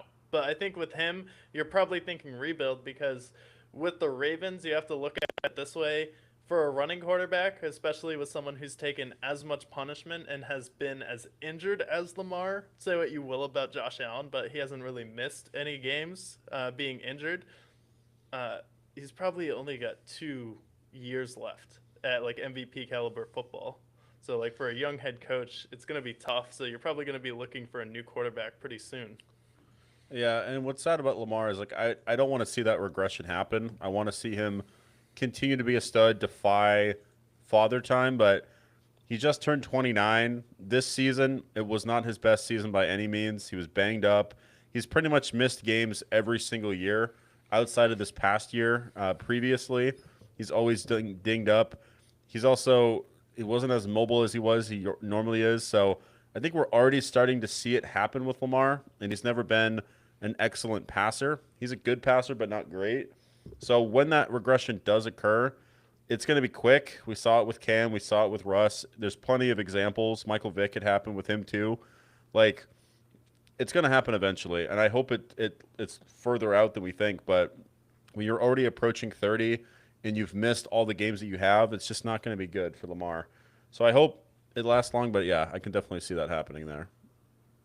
But it should fix the defense at least. The defense was the problem. I mean, their defense was terrible all year. If we look at how they played, like the Buffalo game, blowing a 16-point lead, You had the Lions you gave up 40 points to, the Chiefs 40 points, the Texans 40 points. Like your defense down the stretch it got a little bit better, but you're still putting up 30-point bombs. The Bengals blew you out with Joe Flacco. Like you've had some really bad defensive games this year. It took them really until the second half for their defense to wake up just a little bit, and it was too little, too late for them after they already started 1-5. Yeah, and I think for an offense, last thing I'll say about the Ravens here is the offense that has Lamar Jackson and Derrick Henry. You just need a coach that understands where if you have the lead, it's fine to go a little bit conservative here, especially when you have the best dual threat quarterback of all time and one of the best running backs of all time. Derrick Henry, in my mind, is a top 5 running back. And there are just times at the end of the year where they just stop giving him the ball when he was having one of the best games of the season for Derrick Henry. So I think just having a coach that's going to be focused on defense, fixing that side of the football, and then staying true to their identity on offense, where you look at some of the playoff games that they've lost with Todd Monken and John Harbaugh, they've just gone away from the run game, what made them successful all season, and decide, you know what, Lamar, throw it 50 times, even though you didn't do that at any point in the regular season. So if he can just stay consistent with the run game, be a little bit more conservative to protect the league, just not put the ball in harm's way, I think that will also be another benefit to having a defensive head coach. Yeah, I agree 100%. Now another hire in that same division, Mike McCarthy, the new coach of the Steelers. And when I saw that they were interviewing Mike McCarthy, I hated it. I'm like, why not go younger? Why not go more modern? You're the Steelers. Like, you've had the same coach for 20 fucking years. Like, don't you want a guy that's a little bit younger that you can have for the next 20 years that you can develop with? Jesse Minter was a guy that would have been fine for them. But instead, they go Mike McCarthy, which is a safe hire, but such a boring Steelers hire. The same team that's been mediocre for the last decade under Mike Tomlin. And if you're going to fire Mike Tomlin, can you get a coach that's better than him? Is Mike McCarthy a better head coach than Mike Tomlin? I don't think the answer is a definite yes or no. But you go Mike McCarthy, who failed in Green Bay, who failed in Dallas. Maybe saying fail is a harsh word for them, but you had Aaron Rodgers for 15 years. You make one Super Bowl with them.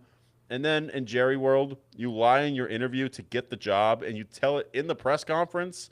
Failure there. You also get blown out by your old team in the first round of the playoffs. I just don't like this hire at all. This is a hiring that I think is safe for them. They'll have him. They'll write him out too long. They'll probably have him for at least 5 years. But this is a bad hire. This is a lazy hire. You could have definitely gone younger. Could have even gone with Brian Daboll. You could have gone offense maybe for once. But instead, it's just same old. It's just the same old Steelers. Well, I think the problem is Mike McCarthy is an offensive coordinator, but he's like a 2010s offensive coordinator. When I saw the Steelers were hiring Mike McCarthy, I'm like, there's no way, because the Steelers keep their coaches literally for a quarter of a century after they hire them. That's how long they've had 3 coaches since the 70s, I think, or they've only had 3 coaches in their history. Now we're turning over a new page for the Pittsburgh Steelers, where not only are you not hiring a young coach, not only are you hiring a older coach in Mike McCarthy, you're hiring a guy who literally admitted to lying in his interview with Dallas, a guy who had CeeDee Lamb and Amari Cooper in Dallas and wasn't able to get past the divisional round with Dak Prescott when he was on his rookie deal, and you end up losing to Brock Purdy and San Francisco when you have those 2 weapons there. And then his relationship with Aaron Rodgers seemed like it had soured in Green Bay. Now you're bringing him in where you really think Mike McCarthy is going to have this renaissance with the Pittsburgh Steelers and develop it. It's like, okay, Steelers are moving on from Mike Tomlin. This is a great way to reinvent yourselves with a young offensive head coach who can come in there and develop Will Howard. But now, not only do you not hire a young head coach, you look like you hired a head coach who could have a heart attack on any given moment at Mike McCarthy. He's an older head coach. I'm like, not only is he outdated, not only did it not work out in Dallas where he had way more talent on offense than he does right now, but he's going to be your coach that you're going to keep for another 20 years? No way. And it's like the Steelers, I'm like, okay, I guess they are turning a page. not in a good way. I guess instead of turning into the San Francisco 49ers and reinventing themselves, or the Denver Broncos, or the New England Patriots, what are they going to do? Oh, we're turning into the Dallas Cowboys quickly, where now for the Steelers, it's not about winning anymore. It's just about money, putting butts in seats, being just relevant enough where we're in the playoffs, but not being good enough where we're going to go out there and win a Super Bowl. Mike McCarthy is expected to outcoach Mike Vrabel. He's expected to go out there and outcoach Oh, Andy Andy Reid. Reid. Yeah, I'm like, what are we doing? This is your guy that's gonna turn around the Steelers. Like, great. This is the first time we've had an opportunity to hire a head coach since Mike Tomlin inherited the team so long ago. This is exciting. I guess that Super Bowl where Mike Tomlin lost to Mike McCarthy really had an impact on them 16 years ago. Yeah, I hate this hire. Not only like you, it's not only just the fact that it's Mike McCarthy. It's the fact that your coach is also 10 years older than Mike Tomlin at this point, and he doesn't do anything special. His offenses are never amazing. It's pretty easy when you have Aaron Rodgers that you're going to be successful, and that's where he was in Green Bay. But they were consistently playoff chokers in Green Bay. You had a lot of great teams. You had the Jordy Nelsons and the Devontaes and all these other great talents, and you muster up one Super Bowl from it. And then Dallas was a major failure there too. For Pittsburgh, it feels like all they really care about is making the playoffs and not actually moving forward in the playoffs. They have the longest playoff losing streak now of all time, 7 consecutive playoff losses. And him, like, yeah, maybe they can make the playoffs with him. That's great. Maybe he can develop Will Howard or whoever they bring in. But this just feels like a lazy hire. They didn't really do much investigating. You didn't really see who they were interviewing. I feel like it was pretty much Mike McCarthy or bust there. I honestly, I just didn't, I don't like this hire at all. I don't think he's going to last very long here. I think he'll have a little bit of a longer leash, but you can't expect this guy to be coaching into his 70s with the way he looks now, with how he was in Green Bay and how he was in Dallas being outdated. Like, best of luck, but I think this is going to be a massive failure for them. Yeah, it's an outdated kind of just safe hire, so I don't know if this is kind of a 1 year deal for the Pittsburgh Steelers and then they're going to move on and fire him for someone else, similar to what the Raiders did with Pete Carroll. But I don't think the Steelers will do that, especially with how long they typically keep coaches, unless they really are changing how they do things here and they kind of just want to ride it out with Mike McCarthy. And if it doesn't work out with Will Howard, then they're going to fire him, or we'll just keep Mike McCarthy as long as Aaron Rodgers wants to play here. But I thought him and Aaron Rodgers, I thought that was the reason why Green Bay moved on from Mike McCarthy, is because Aaron Rodgers kept taking subliminal shots at him in the media. Like, and you also have some, you have over 10 head coaching hire openings in the NFL right now. So if you're a team like the Steelers, it could be just tough for you where there's not a ton to get excited about when your defense is aging. TJ Watt, Cam Howard, Patrick Queen are all on their way out. Most of your secondary is kind of just old at this point with Jalen Ramsey there, Darius Slay. And then your offense, if Will Howard isn't the guy, you kind of have to deal with DK Metcalf and his contract, which definitely isn't looking great at this point. So the Steelers might just not be a prime head coaching destination. They're like, all right, well, if no one wants to get here, I guess 16 years ago he beat us in the Super Bowl, so that's fine. Instead of like taking a risk. What happened to the Yeah. Rooney Rule? What happened? Yeah. The Rooney role, I think I saw Anthony Lynn was offered like a head coaching role. Like, he's the guy that's been like the Rooney rule interviewer. Because I saw the Bills interview at Anthony Lynn too. I'm like, who in their right Yes. mind wants Anthony Lynn as their head coach? Like, Anthony Lynn was a complete nightmare in LA. If you talk to Chargers fans, they have pitchforks out for him still to this day with how bad he was there. He's been the guy that's been interviewed for Buffalo. I think he interviewed with the Steelers, but I don't like it at all. It's safe. And the Steelers, they're irrelevant at this point.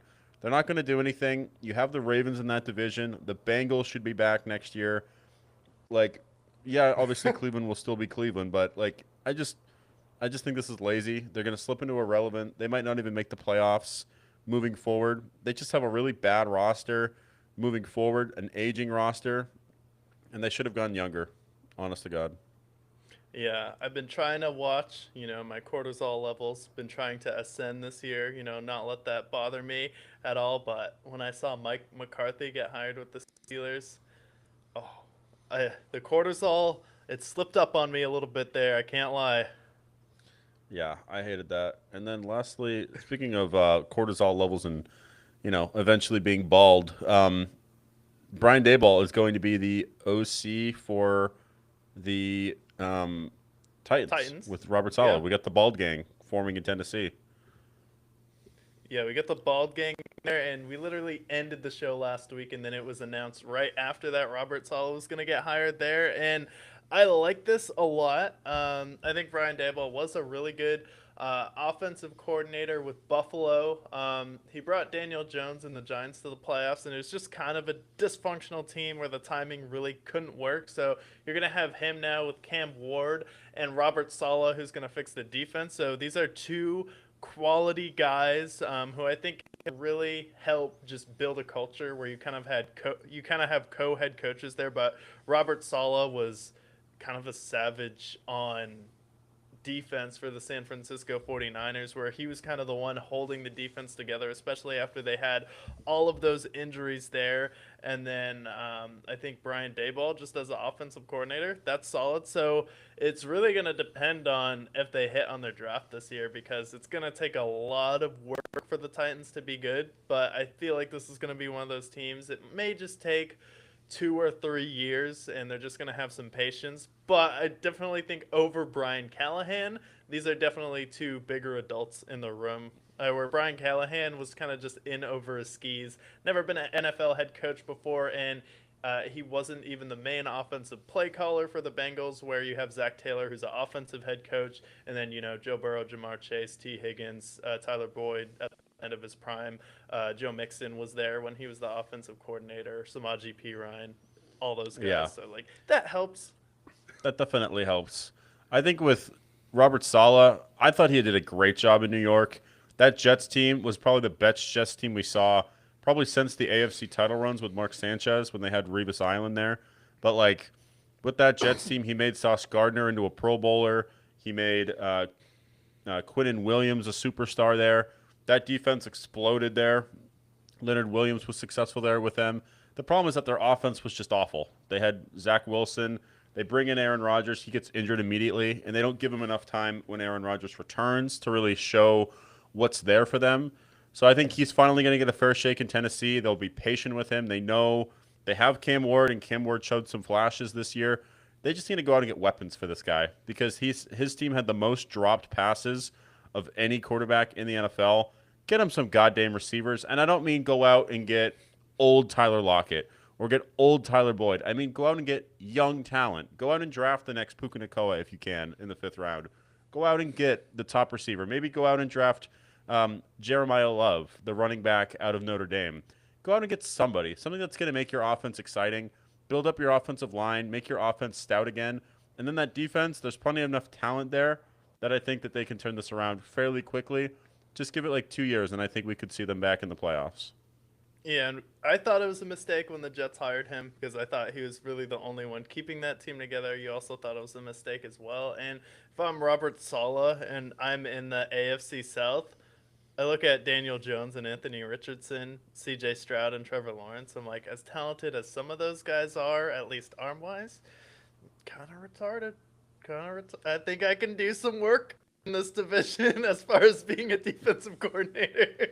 I mean, we saw playoff CJ Stroud. If you could put playoff CJ Stroud in the regular season, they're going to have a great time against the Texans.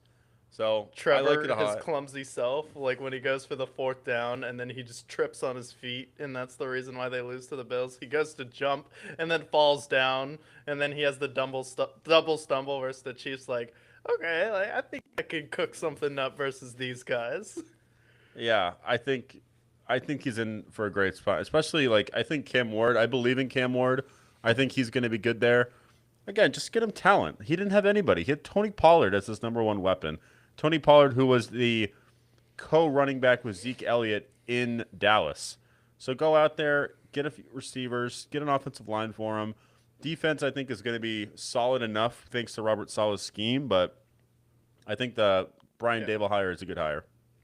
That should Pay help him a lot. George in the offseason. Yeah, exactly. Now, you heard a report about Aaron Glenn. Aaron Glenn apparently is not happy being the head coach in New York. You sent me this article. I'll give you the floor, but Aaron Glenn not happy in New York. Yeah, Aaron Glenn apparently was like freaking out and having a breakdown and saying that he thought about quitting football because he's having a very difficult time filling all of his open coordinator positions. And we thought that this was going to be a disaster when he left Detroit because we were two of the people who followed the Lions ever since Hard Knocks, and I watched every Lions game. I try and watch every team's game throughout the season, but I was a huge fan of what the Lions were doing with Dan Campbell, and Aaron Glenn was kind of the problem at points where there were just massive gaps in the defense. He's the defensive coordinator. They just have these major breakdowns and communication issues, and I'm like, compared to Robert Saleh, I don't think he's gonna be a good head coach. And then his thing was picking off quarterbacks, and they were the first team in NFL history to not have a single interception throughout the regular season. And that was in the same division as Tua and Quinn Ewers, who eventually played there. And then now Aaron Glenn is having a very difficult time finding anyone who wants to coach there with him because it seems like a career death sentence. I mean, I wouldn't want to coach there just because I don't want to live in East Rutherford, New Jersey, but yeah, tough times falling on the Jets, but what else is, I feel like this is a new low for the Jets. Like the Aaron Gase one was kind of funny, but this Aaron Glenn one is just sad where he was like, we're going to be like the We Believe team. We're going to have Bible study. We're going to be like the team that's like powered by faith, fun, and family. And it turns out you need a little bit more than that to win in the National Football League. I'm reading this article right now from Jets X Factor. So this is a Jets fan page. So Aaron Glenn fired all 7 of his assistant coaches after this season. After, former corner Aaron Glenn, who had 50 interceptions in the NFL, was a 3-time Pro Bowler.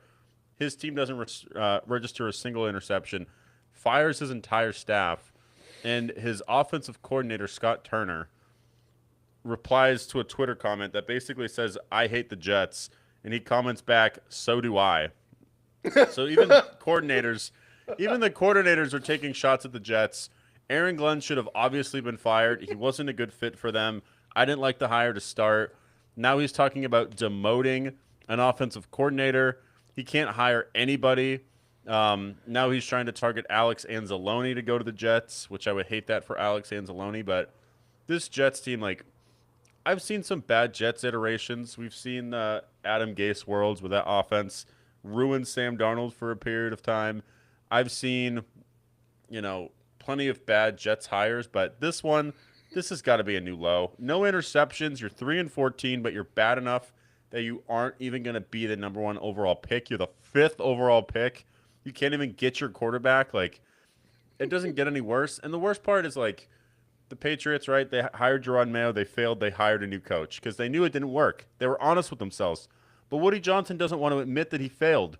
So he goes and keeps Aaron Glenn, even though Aaron Glenn has been a disaster for the Jets so far. And that just proves dysfunction for the Jets. Like, you can't hire anybody. Nobody wants to be your coordinator. You don't know enough people. You don't have enough NFL moxie there.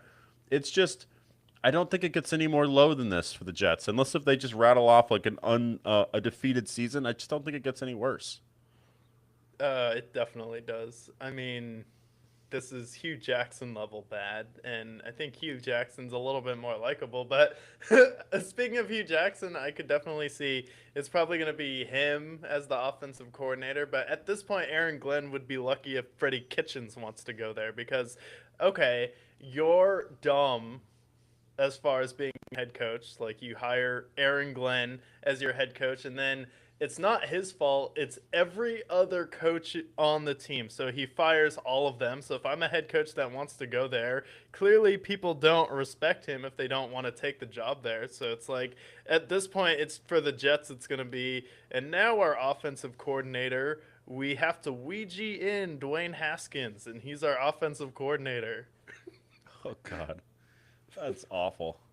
This Jets team, I feel bad because I want Aaron Glenn to succeed. We loved him in Detroit, but like he's just not the guy. He doesn't have the same moxie. He's got a little bit of arrogance to him, it seems like, but God, it doesn't get any worse for the Jets. It really doesn't. I can see them next year going from what they were this year, which I believe was 3-13. Potentially, we could see them winning one, maybe two games. They have a lot of holes. I don't know what they do with Justin Fields. There's a lot of error to be made there, but I think we're in for a pretty rough Jet season next year. Hey, Dan Orlovsky, you're already in New York, and since you know so much about football, why don't you be the Jets offensive coordinator? Like, maybe Dan Orlovsky actually gets a shot. God, that might happen. I mean, we're in for it. I'm tired of talking about negative stuff. Aaron Glenn, good luck to you, but NFL awards have been announced. We have the finalists in front of us here. So, first of all, my first observation is there's a lot of sponsorships here that we'll go over. We'll rank the sponsorships, but then we'll go through each finalist. Are they deserving of being a finalist? Who should be there if not? So, I have these awards in front of me. Most Valuable Player presented by Invisalign. Defensive Player presented by TCL. Offensive Player of the Year sponsored by Microsoft Copilot. And Offensive Rookie and Defensive Rookie of the Year sponsored by EA Sports Madden. So Madden, Invisalign, TCL, and Copilot. Where do we rank these four first? First of all, TCL, garbage TV, one of the worst TVs you'll ever buy. And is Copilot that dumb commercial where he's like, AI, rank these quarterbacks based on their traits. Project who's going to have the most tackles. And then, Yes. okay, that's our guy. Like, this is like the biggest problem with AI where you have like the guy who's supposed to be like the Tampa Bay Buccaneers. I don't know if he's the coach or defensive coordinator. He's like, project who's going to get the most tackles and then rank them on their leadership traits there. I'm like, no, that's not how AI works, and that's how you become the worst franchise in football if you're just asking an LLM there. So, absolutely trash there. Invisalign would probably be the top one there. Legitimate product. TCL also tied for the bottom with Microsoft Copilot because it's just one of the worst TVs I've ever seen. I think if I rank it this way, I agree. TCL is terrible. I've had a TCL. You buy it because it's $300 cheaper than any other TV. You don't buy it because it's the best. You buy it because it's the cheapest, and it's the cheapest for the reason. It's because it's the worst TV. So TCL is absolutely 4. Number 3, I have to put Madden at number 3 because like you're sponsoring your own game. It'd be like NFL sponsored by the Super Bowl. Like, okay, great, that's cool, congratulations. But like Madden is it's basically you're basically just sponsoring yourself in that game. I understand EA is a video game, but like everyone already has Madden at this point. If you haven't bought this new Madden, like you have the last year's Madden, like you don't need to sponsor Madden in the fucking Super Bowl, especially because a week later it's going to be free for everybody. Like just a weird sponsorship. So that's 3. Number 2, I'll put Microsoft Copilot. It's not the craziest one. Like they use it. Microsoft's a big sponsorship, whatever. But Invisalign's the best. I mean, if you have braces, you want Invisalign. So yeah, Invisalign's number 1. Yeah, that ad is also it's like all of these have ads, and I'm like also ranking them based off the ads. But Patrick Mahomes has like the commercials like, when I was young, I realized talent wasn't enough to get it done. What I needed was confidence, and Invisalign gave that to me. It's like, Yeah, I'm a it's too bad great you're too ugly. quarterback because I have Invisalign, and I got confidence because it doesn't take talent alone. Yeah, yeah, because you have clear teeth now. Congrats. You're still ugly, but that's okay. Whoa. Now, it's not my type. I'm sorry. Now, most valuable player and presented by Invisalign. We have the obvious ones: Drake May, Matt Stafford, Christian McCaffrey's in there, and to round it up, we have Josh Allen and Trevor Lawrence for the 5 finalists for MVP. Yeah. First one that stands out to me is Trevor Lawrence, 5th in the MVP. When you have JSN, who had one of the best wide receiver seasons of all time, you have Puka Nacua, who also had one of the best seasons of all time wide receiver wise. Could have nominated a defensive player. Could have been Will Anderson if you want. You put him there. How great that Texans defense was. Probably someone other than Trevor Lawrence. Trevor Lawrence is my biggest gripe there so far. Yeah, I would replace Josh Allen and Trevor Lawrence with Puka Nacua and JSN. I'm sick of it just being like a quarterback award. I think quarterbacks can be in like the offensive player of the year as well, but I would definitely put JSN because he had one of the best wide receiver seasons, and then the Seattle Seahawks were the number one seed, and then also Puka Nacua, who was right behind him. I thought he's the MVP for the Rams on offense overall. So I would like to see him there as well. With like Josh Allen, he was the MVP last year, had another good season, but you also didn't win your division because you lost to Atlanta and Miami. So like, and you played bad in both of those games, and you also lost a game to Houston where you didn't have a touchdown and you threw two interceptions. So it's like, do you really need to be in the MVP conversation? I don't think so. I feel like also like with the MVP, we know who the MVPs are going to be. Do we really need to add the other two candidates? Like, it's going to be between Drake May and Matt Stafford, and Christian McCaffrey deserves a shout out there. But like, do we need to have five finalists there? I just don't think Josh Allen's in there because he's Josh Allen. Trevor Lawrence is the one that sticks out to me the most because he had decent stats this year. But like, does anybody think Trevor Lawrence is going to get a single MVP vote with how he played this year? I mean, 29 touchdowns, 12 picks, 4,000 yards. Like, he played good. He deserves like, you know, maybe a Pro Bowl nomination, but I don't think he deserves to be in that MVP conversation. It should be JSN or Puka, and I would put JSN there because how good the Seahawks were with him. So, but that being said, who's going to win the MVP? It's going to be Matt Stafford. I think like there's too much hate for Drake May and how easy their schedule was. His numbers don't stack up against Matt Stafford. Matt Stafford doesn't have an MVP yet, and he's going on that Hall of Fame career trajectory. The MVP is going to be Matt Stafford. I'll say it now. Yeah. Which is pretty I obvious. think it probably will be. I just hate the argument that literally people in the media are just saying, well, Drake May will have another chance, so we might as well give it to Stafford this year. And he threw a lot of touchdowns this year, and that's great, but he also had Devontae Adams. He had Puka Nacua, he had Corum, and he had Kyron Williams, Colby Parkinson, so Tyler Higbee kicking around there as well. So for me, like Matt Stafford, sure, he had a really good year statistically this year, but is he the most valuable player on his team when Drake May really didn't have that many great skill players where he had Stephon Diggs this year, who's definitely not the same player that even Devontae Adams or Puka Nacua is at this point. And also, he led the league in QBR and completion percentage, and he took a team that was 3-14 to 14-3. So, like for me, when he's leading in those like quarterback metrics, where he was the highest rated quarterback this year without help, like I think he'd be the most valuable player this year because I don't necessarily think that if Stafford was on the Patriots that they would have the same season because he doesn't have the mobility. I would agree. I think Drake May's been more valuable. The MVP is going to go to Stafford just because the media is on his side. But I agree. I think it should be Drake May. I think Christian McCaffrey also deserves some MVP votes. I think it's time we have a running back win an MVP. And Christian McCaffrey did kind of carry that team down the stretch, especially when Brock Purdy was banged up. He was one of the few Niners that actually stayed healthy all year. So I would love to see Christian McCaffrey get some votes, but it's going to be Matt Stafford. We already know it now, Yeah, I do think unfortunately. though, like if we're talking about like the finalists, Christian McCaffrey was the most valuable player because you take him off the 49ers, then what do you really have? Because like he held it together when it was Mac Jones playing for a little bit. Brandon Ayuk quit football this season, and Mac Jones was throwing it to like Kendrick Bourne, and then Ricky Pearsall was kind of your number two or three receiver on a given day. Jawan Jennings was in and out of the lineup. George Kittle was banged up. So, like, honestly, like, you want to talk about valuable players. If Christian McCaffrey isn't on the Niners, you could argue that they aren't in the playoffs.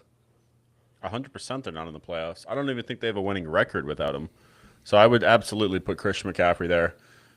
As far as like most valuable of this five list, like I feel like the Jaguars, if they had a Mac Jones fill in, I think they would have been fine. Josh Allen is obviously is valuable for Buffalo, but I think for the seasons that they had, I think Drake Mays was the most Oh, impressive.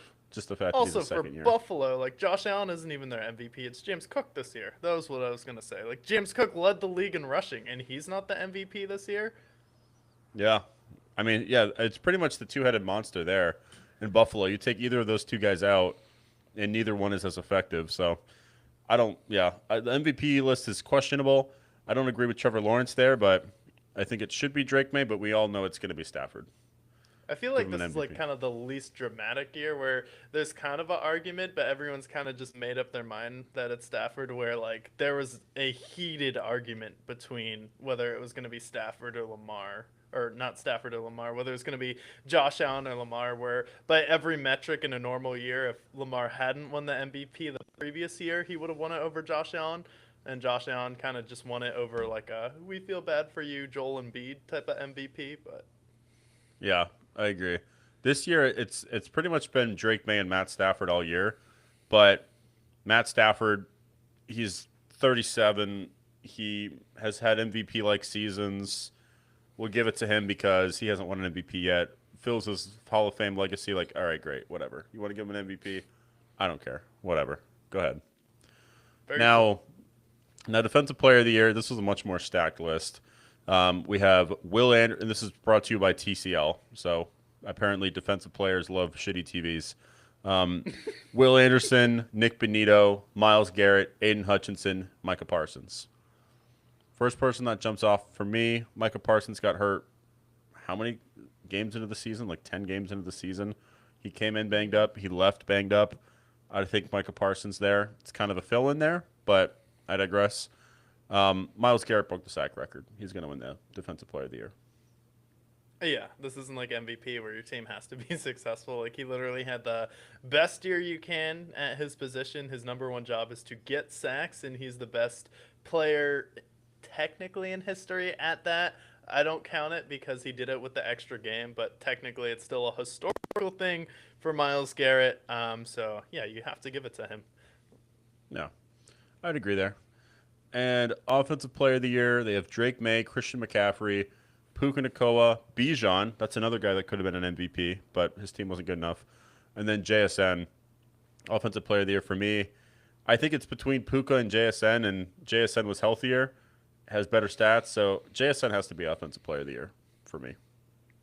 Yeah, especially since DK left, a lot of people are questioning, and then you have Sam Darnold as your quarterback, and you're able to elevate him. And a lot of people are like, well, Sam Darnold had Justin Jefferson last year. How much better can it get? Well, you literally Can. played with the best wide receiver in the league this year, so you have to give Jackson Smith and Jigba a lot of credit there. Especially in this offense, you have a lot of really good players, but Jackson Smith and Jigba jumps off your screen, and then you have players like Cooper Kupp, who didn't necessarily have an amazing season, but he had like a good playoff game. And then you didn't get Rashid Shaheed till late. You had like Jake Bobo come in here and there randomly. But yeah, I think it should definitely be JSN. It should have been Jonathan Taylor if he didn't, fall off a cliff.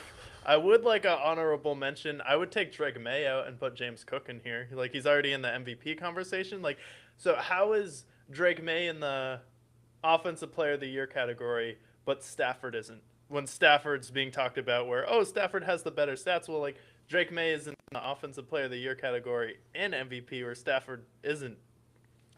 Yeah, that's a good point. Yeah, it doesn't make sense. I think if you're in the MVP conversation, unless if you're a quarterback, that is, Offensive Player of the Year should not be quarterback, in my opinion. Like, if I'm not mistaken, last year Offensive Player of the Year was Lamar Jackson, but then Josh Allen won the MVP.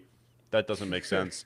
Offensive Player of the Year, like if you're going to have quarterbacks win the MVP, can you at least make the Offensive Player of the Year position no quarterbacks allowed at this point?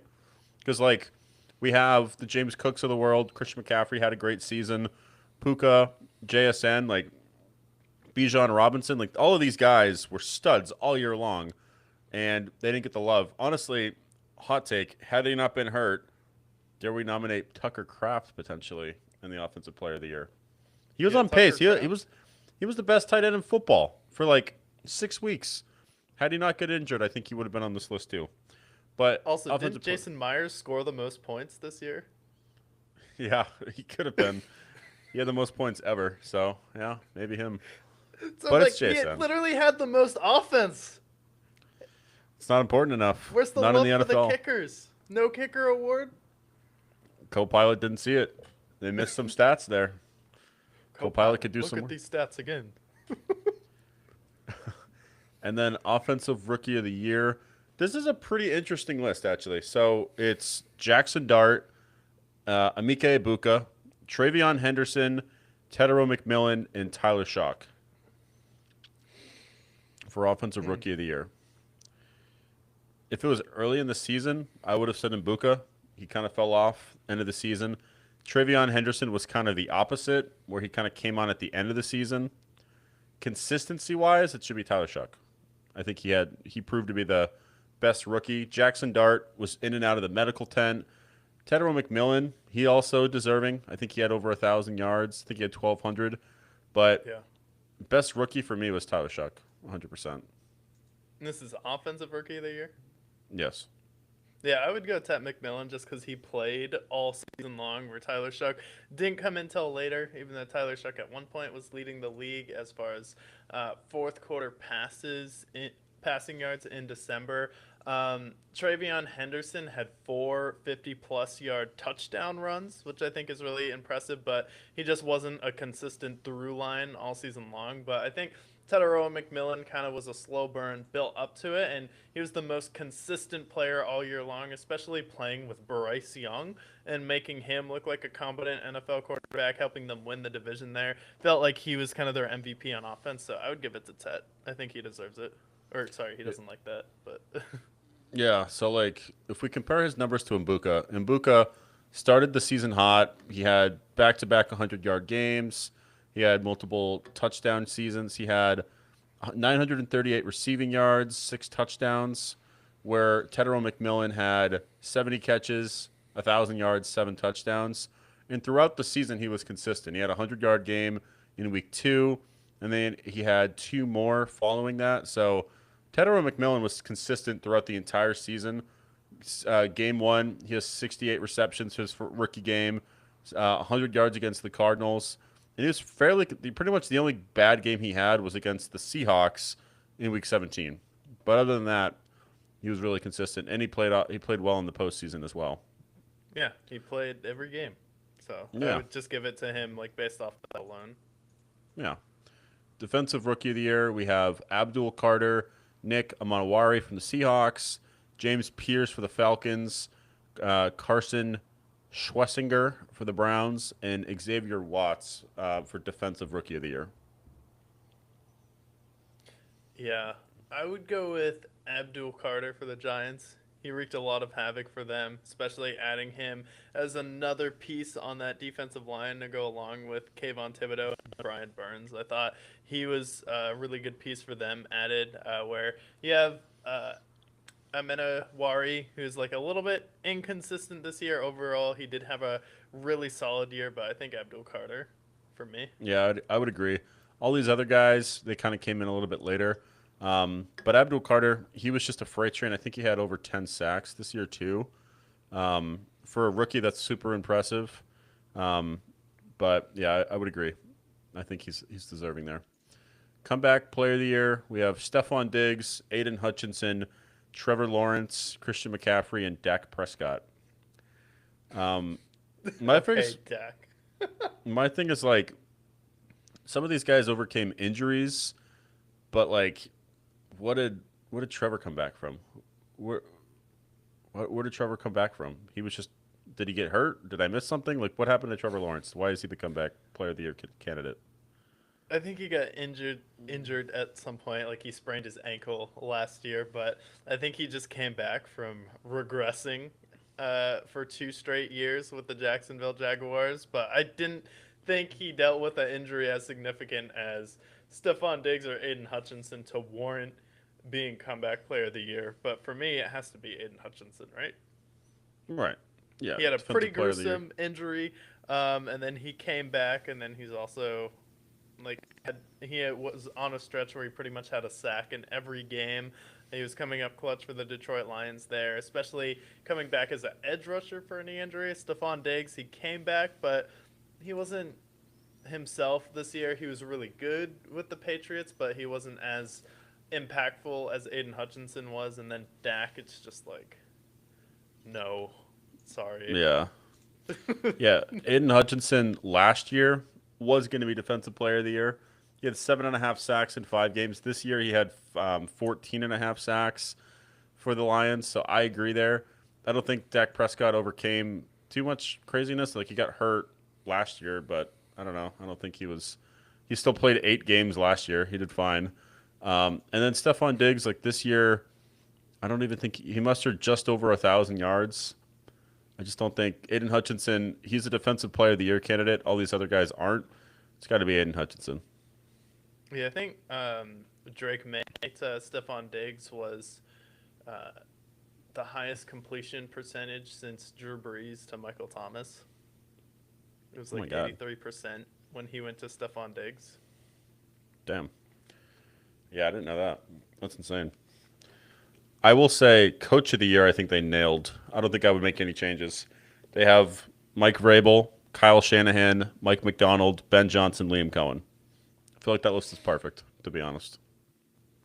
Yeah, no, that's a really good list. There's a lot of really good coaches this year, but you could go with any of these guys, and I really wouldn't have an issue with it. Liam Cohen turned around the Jacksonville Jaguars. That's huge. Mike Vrabel, it was 3-14, and now they're in the Super Bowl. That's a big one. Kyle Shanahan dealt with all of those injuries as well. So Mike McDonald, also the number 1 seed for Seattle, but they were 10-7 last year, so it's not as big of a jump. But it seems like they haven't really been going with teams who have been winning their divisions or the number 1 overall seed for the Coach of the Year. It's been more of like the wild card coaches, like we saw Kevin Stefanski win it a couple times. We saw Brian Daboll win Coach of the Year. So if I had to guess, they're probably gonna go with Kyle Shanahan, just with all the injuries that he dealt with, and then bringing back Robert Saleh to his coaching staff. The fact that they had the most injured players in the league, he was able to stay afloat without Brock Purdy here, pretty much just riding Christian McCaffrey. Like, I get Mike Vrabel turned around the Patriots, Mike McDonald had a really impressive season, but really hasn't been like just the number 1 seed or number 2 seed coach is automatically getting it at this point. Yeah.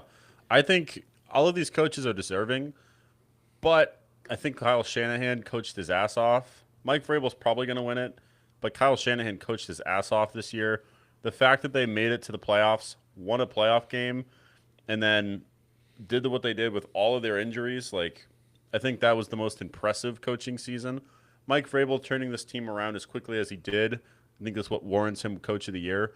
Liam Cohen, he played great. Chicago, they were, I think when they got Ben Johnson, we kind of expected them to make that jump that they did, so it wasn't as surprising to me when they got Ben Johnson. And then the Seahawks, like, they were already pretty solid before. So I think it's, honestly, if it's Kyle Shanahan, I'm pretty happy with that. I think he deserves it the most. Mike Vrabel also is probably going to be the one that wins it, though.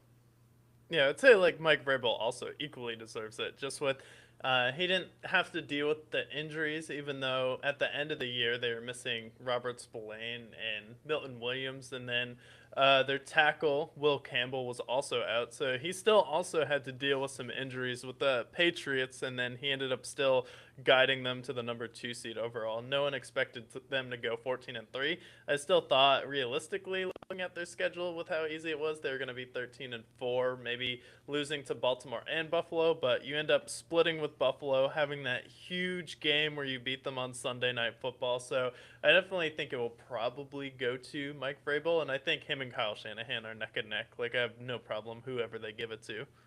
I agree. Last coaching award to go over, Assistant Coach of the Year.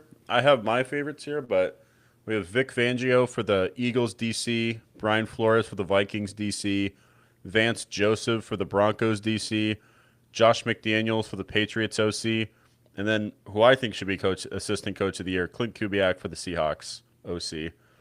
I mean, the fact that JSN had the season that he did, Sam Darnold continuing his renaissance in Seattle, Kenneth Walker makes a step forward, Zach Charbonnet takes a step forward. Pretty much everybody on their offense takes a step forward when Clint Kubiak comes in. He's going to probably be a head coach somewhere next season, so I feel like Clint Kubiak should be the one that wins that one. Yeah, I don't understand why why is Vic Fangio and Brian Flores on this list.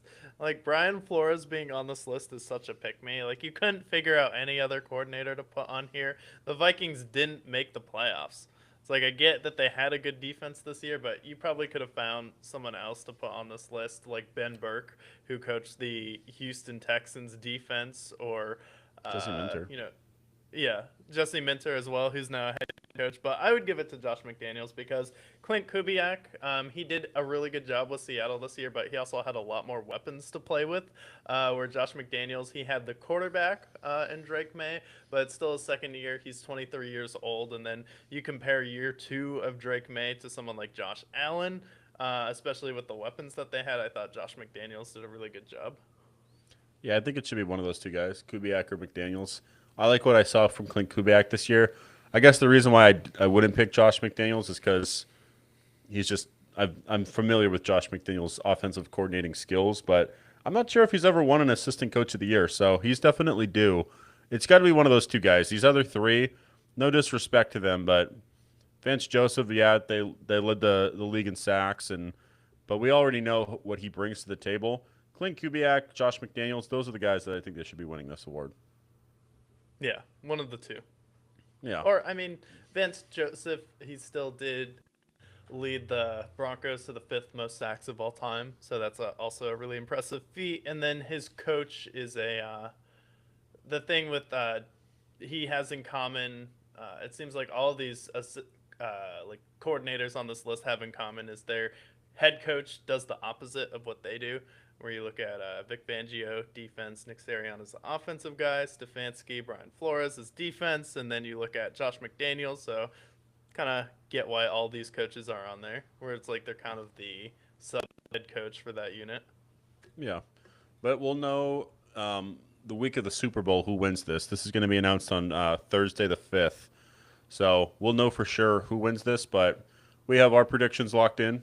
Let us know below who you think will win these awards, but those are the awards. We've got the awards covered, conference championship, talked about coaching hires. So we're up to speed here with all things NFL. We'll talk about it more next week as far as the Super Bowl, but what have we been watching? Yeah, I've been watching. I watched the movie last week, I believe, for Fargo, Mm. and now saw there was a show, and it's an FX show, and it's an anthology one. I have ad-free Hulu, so I popped this on, and honestly, the show is as good as the movie, if not better. The basically all of them are set in that upper Midwest setting where you have Minnesota, and then kind of on the border of Minnesota, you have Fargo, North Dakota, and then Sioux Falls, South Dakota, kind of all on the border right there. And they're all murder mysteries that kind of chaotically get out of hand. And the first season was really good. You kind of just get shocked by the cast. I really knew nothing about the show going into it, so I had no idea what was going to happen. But you have Martin Freeman, who's the main guy in the first season, which I finished so far, and he essentially is this guy who's been bullied since high school. They're like, when are you going to pull your act together?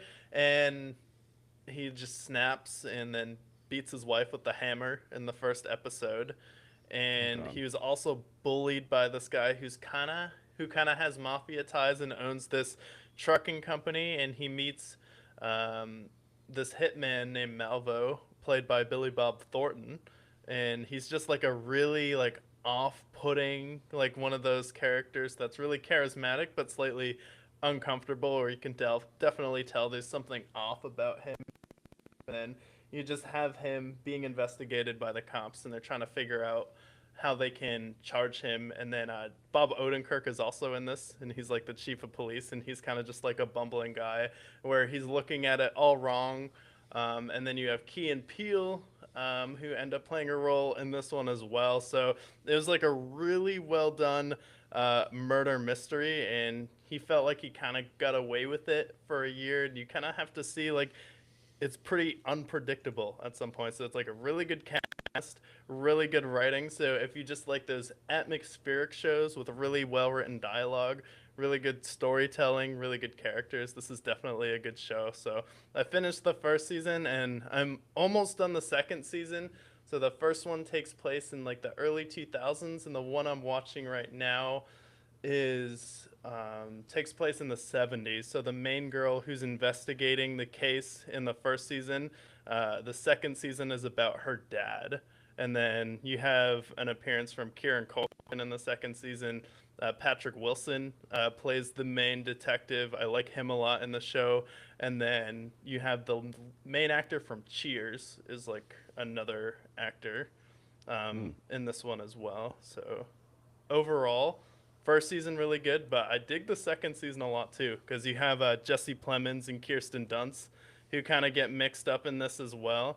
So overall, like between the first season and second season, I like the second one better, but I think they're both like top 5 shows for me, where it's on the same level as Breaking Bad or The Sopranos. Is it one of those show? It's one of those shows that's kind of like The Wire, where it changes each season, right? Or like American Horror Story, where each season it's a little different. They're investigating a different murder.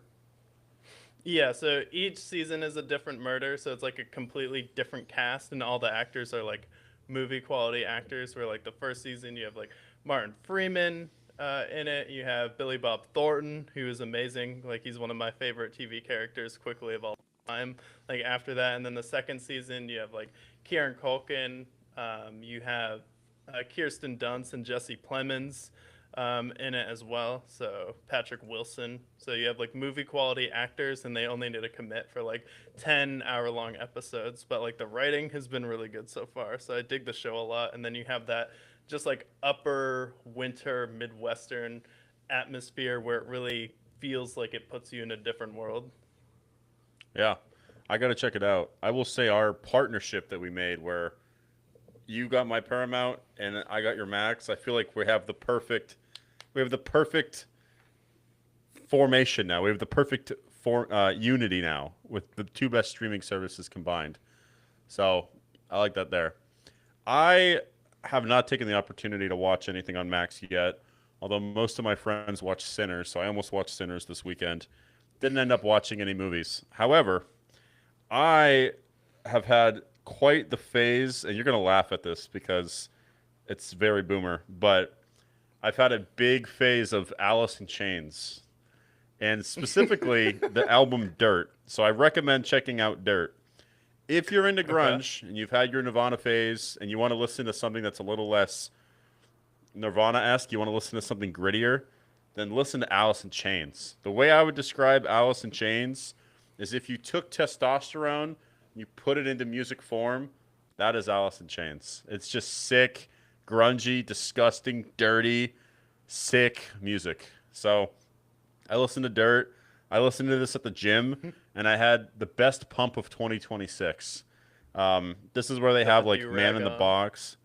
Yeah, they have like Man in the Box, Down in a Hole, Rooster. You put on Rooster when you're going 90 on the highway, you feel like a man. That's all I'm going to say.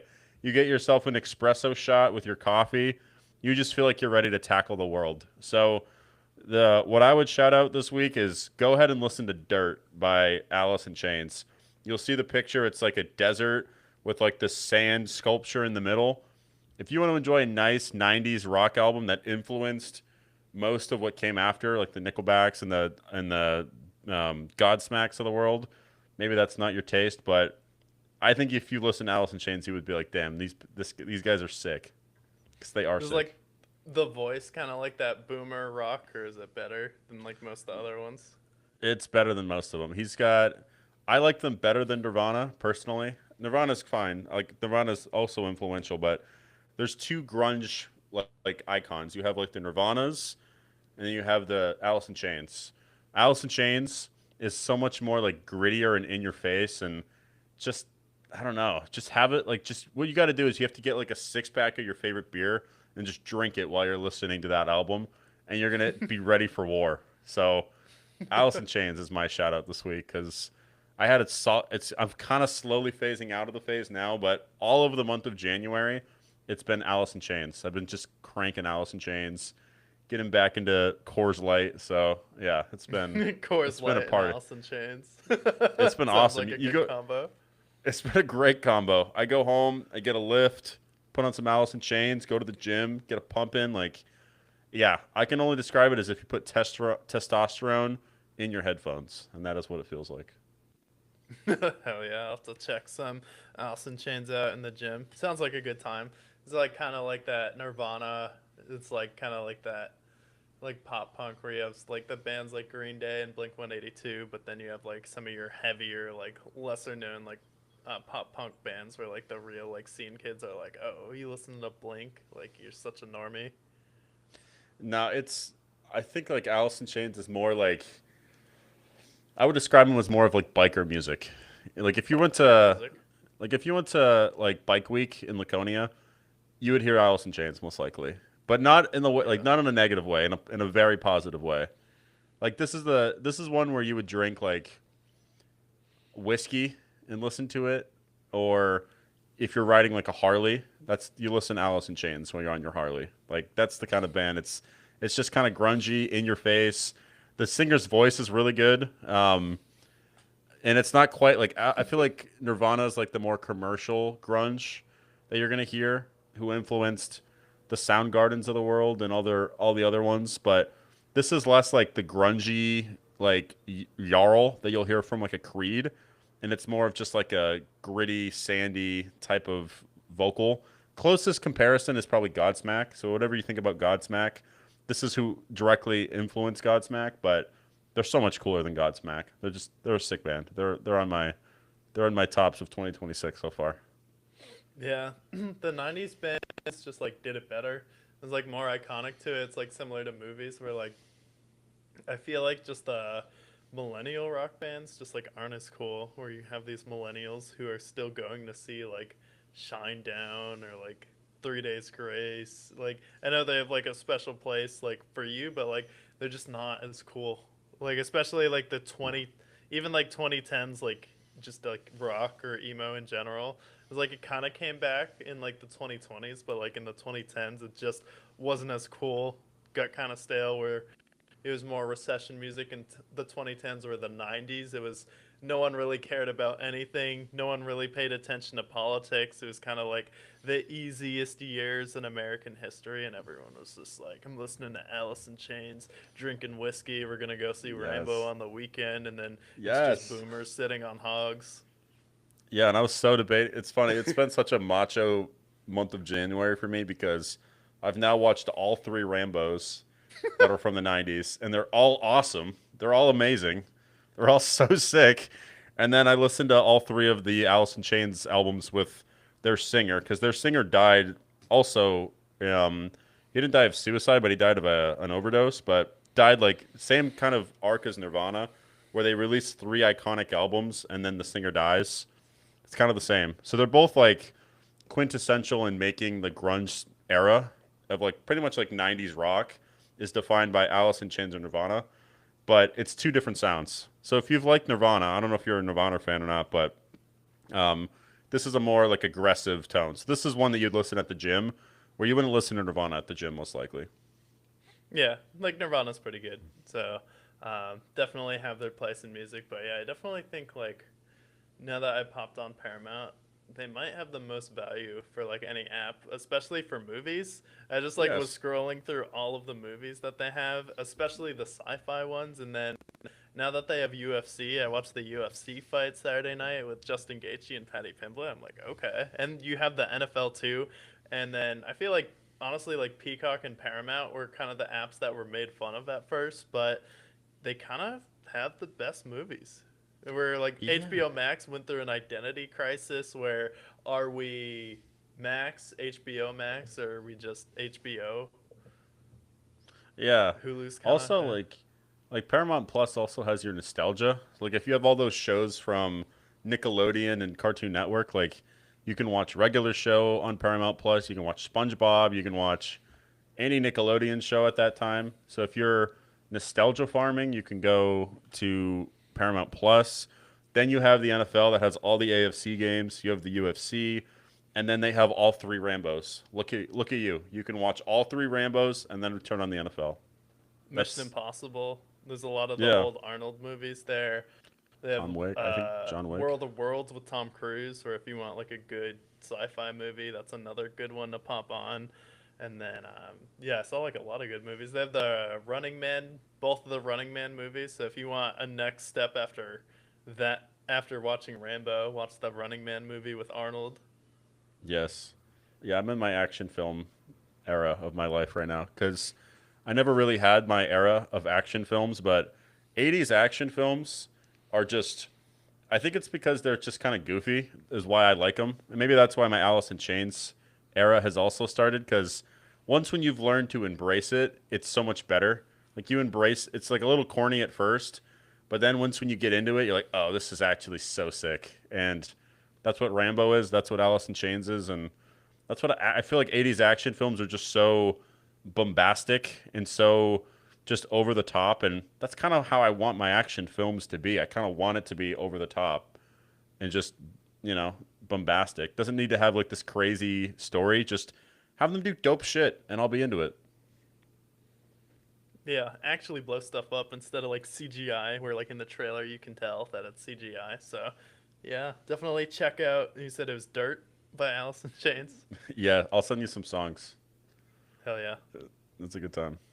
But next week, we're here to preview the Super Bowl. You're not going to want to miss it. We'll break that down, plus any coaching hires that happen. Maybe the Jets finally get their offensive coordinator right. We'll find out. But best of all, stay brick.